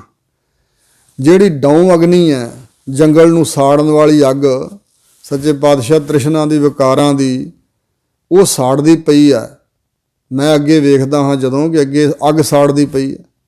ਪਾਛੈ ਹਰਿਓ ਅੰਗੂਰ, ਪਿੱਛੇ ਹਰੀਆਂ ਹਰੀਆਂ ਕਰੂੰਬਲਾਂ ਫੁੱਟ ਰਹੀਆਂ ਨੇ, ਮਤਲਬ ਪਿੱਛੇ ਜੀਵ ਜਨਮ ਲੈ ਰਹੇ ਨੇ, ਤੇ ਅਗਲੇ ਜਿਹੜੇ ਪਹਿਲੇ ਸੀ ਉਹ ਜੰਗਲ ਦੀ ਅੱਗ ਜਿਵੇਂ ਹੁੰਦੀ ਸਾੜਦੀ, ਇਸ ਤਰ੍ਹਾਂ ਸੰਸਾਰ ਜੰਗਲ ਨੂੰ ਅੱਗ ਲੱਗੀ ਹੋਈ ਹੈ, ਤੇ ਵਿਕਾਰਾਂ 'ਚ ਸੜਦੇ ਹੋਏ ਸਰੀਰ ਖਤਮ ਹੋ ਰਹੇ, ਇਸ ਦੁਨੀਆ ਤੋਂ ਜਾ ਰਹੇ ਨੇ, ਤੇ ਪਿੱਛੇ ਹੋਰ ਨਵੀਆਂ ਕਰੂੰਬਲਾਂ ਫੁੱਟ ਰਹੀਆਂ ਨੇ, ਭਾਵ ਨਵੇਂ ਬਾਲਕ ਜਨਮ ਲੈ ਰਹੇ ਨੇ। ਸੰਸਾਰ ਦਾ ਸਿਲਸਿਲਾ ਇੰਝ ਚੱਲ ਰਿਹਾ। ਜਿਸ ਤੇ ਉਪਜੈ ਤਿਸ ਤੇ ਬਿਨਸੈ, ਘਟ ਘਟ ਸੱਚ ਭਰਪੂਰ। ਜਿਸ ਵਾਹਿਗੁਰੂ ਦੇ ਹੁਕਮ ਵਿੱਚ, ਜਿਸ ਦੁਆਰਾ ਉਪਜ ਹੋ ਰਹੀ ਹੈ, ਜੀਵ ਪੈਦਾ ਹੁੰਦੇ ਨੇ, ਉਸੇ ਦੇ ਹੁਕਮ ਵਿੱਚ ਬਿਨਸਦਾ ਹੈ ਜੀਵ। ਇਹ ਸੰਸਾਰ ਬਿਨਸ ਵੀ ਰਿਹਾ, ਘਟ ਘਟ ਸੱਚ ਭਰਪੂਰ, ਪਰ ਹਰ ਇੱਕ ਹਿਰਦੇ ਦੇ ਅੰਦਰ ਸੱਚ ਸਰੂਪ ਵਾਹਿਗੁਰੂ ਜੀ ਭਰਪੂਰ ਹੋ ਰਹੇ ਨੇ। ਜਲ ਥਲ ਮਹੀਲ ਪੂਰਿਆ, ਸੁਆਮੀ ਸਿਰਜਣਹਾਰ, ਅਨਕ ਭਾਂਤ ਹੋਏ ਪਸਰਿਆ, ਨਾਨਕ ਏਕ ਓੰਕਾਰ। ਪਰ ਹੈ ਨਿਰਲੇਪ ਵਾਹਿਗੁਰੂ, ਤੇ ਸਾਨੂੰ ਪ੍ਰਗਟ ਨਹੀਂ, ਮਨਮੁਖਤਾਈ ਕਰਕੇ, ਅਗਿਆਨ ਦੇ ਹਨੇਰੇ ਕਰਕੇ ਪ੍ਰਗਟ ਨਹੀਂ ਹੈ। ਹੈ ਭਰਪੂਰ ਵਾਹਿਗੁਰੂ ਜੀ ਦੀ ਜੋਤ, ਸੱਚ ਸਰੂਪ ਪਰਮਾਤਮਾ ਭਰਪੂਰ ਹੈ ਹਿਰਦਿਆਂ ਵਿੱਚ। ਆਪੇ ਮੇਲ ਮਿਲਾਵਹੀ ਸਾਚੈ ਮਹਿਲ ਹਦੂਰ। ਉਹ ਆਪ ਹੀ ਸਬੱਬ ਬਣਾਉਂਦਾ, ਜੇ ਟੁੱਟ ਪਏ ਬਖਸ਼ਿਸ਼ ਦੇ ਘਰ 'ਚ ਆਏ ਤਾਂ ਗੁਰੂ ਸਾਹਿਬ ਜੀ ਨਾਲ ਮੇਲ ਕੇ ਫਿਰ ਮਿਲਾ ਲਵੇਗਾ। ਉਹ ਸੱਚਾ ਅਕਾਲ ਪੁਰਖ ਆਪਣੇ ਸੱਚੇ ਮਹਿਲ ਦੀ ਹਜ਼ੂਰੀ ਵਿੱਚ, ਆਪਣੇ ਸਰੂਪ ਦੀ ਹਜ਼ੂਰੀ ਅੰਦਰ, ਆਪਣੇ ਸੱਚੇ ਮਹਿਲ ਵਿੱਚ ਆਪਣੇ ਨੇੜੇ ਲਿਜਾ ਸਕਦਾ ਸਾਨੂੰ। ਸਾਹੇ ਸਾਹੇ ਤੁਝ ਸੰਮਲਾ ਕਦੇ ਨਾ ਵਿਸਾਰਿਓ। ਹੇ ਵਾਹਿਗੁਰੂ ਬਖਸ਼ਿਸ਼ ਕਰ, ਹਰ ਇੱਕ ਆਉਂਦੇ ਜਾਂਦੇ ਸਾਹ ਸਾਹ ਦੇ ਨਾਲ ਮੈਂ ਤੁਹਾਨੂੰ ਸੰਭਾਲਾਂ, ਯਾਦ ਕਰਾਂ, ਚੇਤੇ ਕਰਾਂ। ਕਦੇ ਨਾ ਵਿਸਾਰਿਓ, ਕਦੇ ਵੀ ਤੁਹਾਨੂੰ ਵਿਸਾਰਾਂ ਨਾ। ਵਿਸਰ ਨਾਹੀ ਦਾਤਾਰ ਆਪਣਾ ਨਾਮ ਦੇਹੋ, ਗੁਣ ਗਾਵਾਂ ਦਿਨ ਰਾਤ ਨਾਨਕ ਚਾਹੋਏ ਹੋ। ਇਹ ਵੱਡੀ ਦਾਤ ਹੈ। ਤੁਸੀਂ ਇਹ ਬਖਸ਼ਿਸ਼ ਕਰੋ ਕਿ ਹਰ ਇੱਕ ਆਉਂਦੇ ਜਾਂਦੇ ਸਵਾਸ ਨਾਲ ਮੈਂ ਤੁਹਾਨੂੰ ਸਿਮਰਾਂ, ਯਾਦ ਕਰਾਂ, ਕਦੇ ਵੀ ਨਾ ਭੁਲਾਵਾਂ। ਜਿਉਂ ਜਿਉਂ ਸਾਹਿਬ ਮਨ ਵਸੈ ਗੁਰਮੁਖ ਅੰਮ੍ਰਿਤ ਪੀਓ। ਜਿਵੇਂ ਜਿਵੇਂ ਸਾਹਿਬ ਅਕਾਲ ਪੁਰਖ ਪਰਮਾਤਮਾ ਦਾ ਪ੍ਰੇਮ ਨਾਮ ਮਨ ਵਿੱਚ ਵਸਦਾ ਹੈ ਤਾਂ ਗੁਰਾਂ ਦੇ ਸਨਮੁਖ ਹੋ ਕੇ ਮਾਨੋ ਇਹ ਜੀਵ ਅੰਮ੍ਰਿਤ ਪੀਂਦਾ ਹੈ। ਫਿਰ ਮੈਂ ਅੰਮ੍ਰਿਤ ਪੀਵਾਂਗਾ ਗੁਰਾਂ ਦੇ ਅਨੁਸਾਰੀ ਹੋ ਕੇ। ਮਨ ਤਨ ਤੇਰਾ ਤੂੰ ਧਣੀ, ਗਰਭ ਨਿਵਾਰ ਸਮੇਓ। ਹੇ ਵਾਹਿਗੁਰੂ ਜੀ, ਮਨ ਵੀ ਤੇਰਾ, ਤਨ ਸਰੀਰ ਵੀ ਤੁਹਾਡਾ ਹੀ ਬਖਸ਼ਿਆ ਹੋਇਆ ਜੀ। ਤੁਸੀਂ ਧਣੀ ਮਾਲਕ ਹੋ ਜੀ, ਇਸ ਕਾਇਆ ਦੇ ਤਨ ਮਨ ਧਨ ਦੇ ਮਾਲਕ ਤੁਸੀਂ ਹੋ ਸੱਚੇ ਪਾਤਸ਼ਾਹ। ਗਰਭ ਨਿਵਾਰ, ਇੱਕ ਗਰਭ ਵਚਨ ਦਾ ਭੱਬੇ ਨਾਲ, ਉਹਦਾ ਅਰਥ ਮਾਂ ਦਾ ਪੇਟ ਹੈ। ਇੱਥੇ ਗਰਭ ਤੋਂ ਬਣਿਆ। ਗਰਭ ਦਾ ਅਰਥ ਹੈ ਹੰਕਾਰ, ਹਉਮੈ। ਇਹ ਜਿਹੜਾ ਮੇਰੇ ਅੰਦਰ ਗਰਭ ਗੁਬਾਰ ਹੈ ਸੱਚੇ ਪਾਤਸ਼ਾਹ, ਹੰਕਾਰ ਹੈ, ਇਹਨੂੰ ਨਿਵਾਰ ਕੇ ਦੂਰ ਕਰਕੇ ਮੇਰੀ ਆਪਣੇ ਚਰਨਾਂ ਵਿੱਚ ਸਮਾਈ ਕਰੋ। ਜਿਨ ਇਹ ਜਗਤ ਉਪਾਇਆ ਤ੍ਰਿਭਵਨ ਕਰ ਆਕਾਰ। ਜਿਸ ਵਾਹਿਗੁਰੂ ਜੀ ਨੇ ਇਹ ਜਗਤ ਪੈਦਾ ਕੀਤਾ ਹੈ ਤੇ 3 ਭਵਨ ਆਕਾਰ ਬਣਾ ਦਿੱਤੇ ਹਨ ਸਾਰੇ ਸੰਸਾਰ ਦੇ, ਮਾਤ ਲੋਕ, ਪਤਾਲ, ਸਵਰਗ ਆਦਿਕ ਪੁਰੀਆਂ। 3 ਲੋਕ ਜਿਸ ਨੇ ਬਣਾ ਦਿੱਤੇ ਹਨ ਆਕਾਰ ਵੱਖਰੇ ਵੱਖਰੇ। ਗੁਰਮੁਖ ਚਾਨਣ ਜਾਣੀਐ ਮਨਮੁਖ ਮੁਗਧ ਗੁਬਾਰ। ਇਹ 3 ਭਵਨਾਂ ਵਿੱਚ ਜਿਹੜੇ ਤੇ ਹਨ ਨਾ ਗੁਰਮੁਖ, ਗੁਰਾਂ ਦੇ ਅਨੁਸਾਰੀ ਹੋ ਕੇ ਚੱਲਣ ਵਾਲੇ, ਉਹਨਾਂ ਨੂੰ ਤਾਂ ਚਾਨਣ ਰੂਪ ਜਾਣ ਲਓ, ਜਾਂ ਉਹਨਾਂ ਦੇ ਅੰਦਰ ਤਾਂ ਚਾਨਣ ਹੋ ਗਿਆ ਹੈ। ਜਾਣਿਆ ਜਾਂਦਾ ਕਿ ਇਹ ਗੁਰਮੁਖਾਂ ਦੇ ਅੰਦਰ ਚਾਨਣ ਗਿਆਨ ਦੀ ਰੌਸ਼ਨੀ ਹੈ, ਗੁਰੂ ਕੇ ਸ਼ਬਦ ਦਾ ਚਾਨਣ ਹੈ। ਮਨਮੁਖ ਮੁਗਧ ਗੁਬਾਰ, ਜੋ ਮਨ ਦੇ ਪਿੱਛੇ ਲੱਗਣ ਵਾਲਾ ਉਹ ਮੁਗਧ ਮੂਰਖ ਹੈ ਤੇ ਉਹਦੇ ਹਿਰਦੇ 'ਚ ਗੁਬਾਰ ਗਾੜਾ ਹਨੇਰਾ ਹੈ ਅਗਿਆਨਤਾ ਦਾ। ਘਟ ਘਟ ਜੋਤ ਨਿਰੰਤਰੀ ਬੂਝੈ ਗੁਰਮਤਿ ਸਾਰ। ਜਿਹੜੀ ਸਤਿਗੁਰਾਂ ਦੀ ਮੱਤ ਹੈ, ਗੁਰਮਤਿ ਮੱਤ ਅਚਲ ਹੈ, ਚਲਾਏ ਨਾ ਸਕੈ ਕੋਈ। ਇੱਕ ਮਨ ਕੀ ਮੱਤ ਹੈ। ਮਨ ਕੀ ਮੱਤ ਤਿਆਗੋ ਹਰਜਨ, ਇਹਾ ਬਾਤ ਕਠੈਨੀ। ਇਹੋ ਔਖੀ ਗੱਲ ਹੈ। ਮਨ ਦੀ ਮੱਤ ਛੱਡਣੀ ਬੜੀ ਔਖੀ ਹੈ। ਤੇ ਅਨ ਦਿਨ ਹਰ ਹਰ ਨਾਮ ਧਿਆਵੋ, ਗੁਰ ਸਤਿਗੁਰ ਕੀ ਮੱਤ ਲੈਣੀ। ਗੁਰੂ ਪੂਜਨੀਕ ਸਤਿਗੁਰਾਂ ਦੀ ਮੱਤ ਜੇ ਲਵੇਂ ਤਾਂ ਉਹ ਇਹ ਹੈ ਕਿ ਦਿਨੇ ਰਾਤ ਵਾਹਿਗੁਰੂ ਦਾ ਸਿਮਰਨ ਕਰ। ਹਜ਼ੂਰ ਕਹਿੰਦੇ ਨੇ ਜਿਹੜਾ ਗੁਰਮਤ ਸਾਰ, ਗੁਰਮਤ ਦੁਆਰਾ ਸਾਰ ਨਿਚੋੜ ਨੂੰ, ਸ੍ਰੇਸ਼ਟ ਗੱਲ ਨੂੰ, ਸ੍ਰੇਸ਼ਟ ਖਬਰ ਨੂੰ, ਸਾਰ ਨਿਚੋੜ ਜਿਹੜਾ ਹੈ ਮੋਰਲ ਸਿਧਾਂਤ, ਉਹਨੂੰ ਬੁੱਝ ਲੈਂਦਾ। ਉਹਨੂੰ ਪਤਾ ਲੱਗਦਾ ਕਿ ਹਰੇਕ ਹਿਰਦੇ ਦੇ ਅੰਦਰ ਨਿਰੰਤਰੀ ਇੱਕ ਰਸ ਪ੍ਰਮਾਤਮਾ ਦੀ ਜੋਤ ਸਮਾਈ ਹੋਈ। ਕਾਹੇ ਰੇਬਨ ਖੋਜਨ ਜਾਈ, ਸਰਬ ਨਿਵਾਸੀ ਸਦਾ ਅਲੇਪਾ ਤੋਹੀ ਸੰਗ ਸਮਾਈ। ਪੂਪ ਮਦ ਜਿਉ ਬਾਸ ਬਸਤੈ, ਮੁਖਰ ਮਾਹੇ ਜੈਸੇ ਛਾਈ। ਤੈਸੇ ਹੀ ਹਰ ਬਸੇ ਨਿਰੰਤਰ, ਘਟ ਹੀ ਖੋਜੋ ਭਾਈ। ਬਾਹਰ ਭੀਤਰ ਏਕੋ ਜਾਨੋ, ਇਹੋ ਗੁਰ ਗਿਆਨ ਬਤਾਈ। ਜਨ ਨਾਨਕ ਬਿਨ ਆਪਾ ਚੀਨੈ, ਮਿਟੈ ਨਾ ਭਰਮ ਕੀ ਕਾਈ। ਇਸ ਪ੍ਰਕਾਰ ਹਜ਼ੂਰ ਕਹਿੰਦੇ ਨੇ ਗੁਰਮੁਖਾਂ ਨੂੰ ਤਾਂ ਚਾਨਣ ਹੋ ਜਾਂਦਾ। ਗੁਰਮੁਖ ਚਾਨਣ ਨੂੰ ਜਾਣ ਲੈਂਦੇ ਹਨ। ਮਨਮੁਖਾਂ ਦੇ ਹਿਰਦੇ ਅੰਦਰ ਮੂਰਖਤਾਈ ਹੈ ਤੇ ਗੁਬਾਰ ਹੈ। ਔਰ ਜੋ ਗੁਰਮਤ ਦੁਆਰਾ ਸਾਰ ਸਿਧਾਂਤ ਨੂੰ ਬੁੱਝ ਲੈਂਦਾ ਹੈ, ਉਹਨੂੰ ਪਤਾ ਲੱਗਦਾ ਵੀ ਘਟ ਘਟ ਵਿੱਚ ਪਰਮਾਤਮਾ ਦੀ ਇੱਕ ਰਸ ਨਿਰੰਤਰੀ ਜੋਤ ਹੈ। ਗੁਰਮੁਖ ਜਿਨੀ ਜਾਣਿਆ ਤਿਨ ਕੀਚੈ ਸਾਬਾਸ। ਜਿਨ੍ਹਾਂ ਨੇ ਗੁਰਾਂ ਦੇ ਅਨੁਸਾਰੀ ਹੋ ਕੇ ਜਾਣ ਲਿਆ ਹੈ ਇਸ ਭੇਦ ਨੂੰ, ਉਹਨਾਂ ਨੂੰ ਸ਼ਾਬਾਸ਼ ਦਿਓ, ਉਹਨਾਂ ਨੂੰ ਸਲਾਹੋ, ਵਡਿਆਈ ਕਰੋ। ਸੱਚੇ ਸੇਤੀ ਰਲ ਮਿਲੇ, ਸੱਚੇ ਗੁਣ ਪ੍ਰਗਾਸ। ਸੱਚੇ ਅਕਾਲ ਪੁਰਖ ਦੇ ਸੱਚੇ ਨਾਮ ਨਾਲ ਰਲ ਕੇ ਮਿਲ ਗਏ, ਅਭੇਦ ਹੋਏ ਵਾਹਿਗੁਰੂ ਵਿੱਚ। ਸੱਚੇ ਗੁਣ ਪ੍ਰਗਾਸ, ਸੱਚੇ ਪ੍ਰਮਾਤਮਾ ਦੀ ਪ੍ਰਾਪਤੀ ਵਾਲੇ ਅਥਵਾ ਸੱਚੇ ਵਾਹਿਗੁਰੂ ਦੇ ਗੁਣਾਂ ਦਾ ਉਹਨਾਂ ਦੇ ਹਿਰਦਿਆਂ ਅੰਦਰ ਪ੍ਰਕਾਸ਼ ਚਾਨਣ ਹੋ ਗਿਆ ਹੈ। ਪਰਮਾਤਮਾ ਪਤਿਤਪਾਵਨ ਹੈ, ਭਗਤ ਵਸ਼ਲ ਹੈ, ਕਿਰਪਾ ਨਿਧਾਨ ਹੈ, ਦੀਨ ਦਇਆਲ ਹੈ ਆਦਿਕ ਵਾਹਿਗੁਰੂ ਦੇ ਗੁਣਾਂ ਦਾ ਪ੍ਰਕਾਸ਼ ਚਾਨਣ ਹੋਣਾ ਪ੍ਰਗਟ ਹੋ ਗਿਆ। ਨਾਨਕ ਨਾਮ ਸੰਤੋਖੀਆ, ਜੀਓ ਪਿੰਡ ਪ੍ਰਭ ਪਾਸ। ਸਤਿਗੁਰੂ ਨਾਨਕ ਦੇਵ ਮਹਾਰਾਜ ਜੀ ਸ਼ਬਦ ਸੰਪੂਰਨ ਕਰਦੇ ਹੋਏ ਕਹਿੰਦੇ ਹਨ, ਨਾਮ ਦੁਆਰਾ ਉਹ ਜੀਵ ਸੰਤੋਖੀਆ ਸੰਤੋਖਿਆ ਗਿਆ। ਨਾਨਕ ਨਾਮ ਸੰਤੋਖੀਆ, ਉਹ ਜੀਵ ਰੂਪ ਇਸਤਰੀਆਂ ਨਾਮ ਦੁਆਰਾ ਸੰਤੋਖੀਆਂ ਗਈਆਂ, ਸੰਤੁਸ਼ਟ ਹੋ ਗਈਆਂ, ਸ਼ਾਂਤੀ ਪ੍ਰਾਪਤ ਹੋ ਗਈ ਉਹਨਾਂ ਦੇ ਅੰਦਰ। ਉਹਨਾਂ ਦਾ ਜੀਓ ਮਨ ਤੇ ਪਿੰਡ ਸਰੀਰ ਪ੍ਰਭੂ ਦੇ ਪਾਸ ਰੱਖਤੀ ਅਮਾਨਤ, ਸੌਂਪ ਦਿੱਤਾ ਭਾਵ ਵਾਹਿਗੁਰੂ ਨੂੰ। ਉਹਨਾਂ ਆਪਣਾ ਜੀਓ ਆਤਮਾ ਮਨ ਤੇ ਪਿੰਡ ਸਰੀਰ ਪ੍ਰਭੂ ਦੇ ਪਾਸ ਸੌਂਪ ਦਿੱਤਾ, ਅਰਪਣ ਕਰ ਦਿੱਤਾ ਹੈ, ਆਪਾ ਭਾਵ ਗਵਾ ਲਿਆ। ਜੋ ਕਿਛ ਤਨ ਮਨ ਅਰਪੈ ਹੈ ਇਹੋ ਜਿਸ ਕਾ, ਜਿਸ ਵਾਹਿਗੁਰੂ ਦਾ ਦਿੱਤਾ ਹੋਇਆ ਸੀ ਤਨ ਤੇ ਮਨ, ਉਸੇ ਪ੍ਰਮਾਤਮਾ ਨੂੰ ਭੇਟਾ ਕਰ ਦਿੱਤਾ, ਆਪਣੀ ਮੇਰ ਛੱਡ ਦਿੱਤੀ, ਹੰਗਤਾ ਛੱਡ ਦਿੱਤੀ ਹੈ। ਇਸ ਤਰ੍ਹਾਂ ਵਾਹਿਗੁਰੂ ਵਿੱਚ ਉਹ ਭੇਦ ਹੋਏ ਹਨ। ਹੋਈਆਂ ਭੁੱਲਾਂ ਚੁੱਕਾਂ ਸਤਿਗੁਰੂ ਮਹਾਰਾਜ ਤੇ ਸਤਿਗੁਰੂ ਜੀ ਦੀ ਸੰਗਤ ਨੇ ਖਿਮਾ ਕਰਨੀ, ਅੱਗੇ ਵਾਸਤੇ ਸੁਮਤ ਬਖਸ਼ਣੀ। ਤੁਛ ਬੁੱਧੀ ਹੋਣ ਕਰਕੇ ਜ਼ਰੂਰ ਗਲਤੀਆਂ ਹੁੰਦੀਆਂ ਹਨ। ਸਤਿਗੁਰੂ ਜੀ ਤੇ ਗੁਰੂ ਸੰਗਤ ਨੇ ਖਿਮਾ ਦਾ ਦਾਨ ਬਖਸ਼ਿਸ਼ ਕਰਨਾ। ਵਾਹਿਗੁਰੂ ਜੀ ਕਾ ਖਾਲਸਾ, ਵਾਹਿਗੁਰੂ ਜੀ ਕੀ ਫਤਿਹ।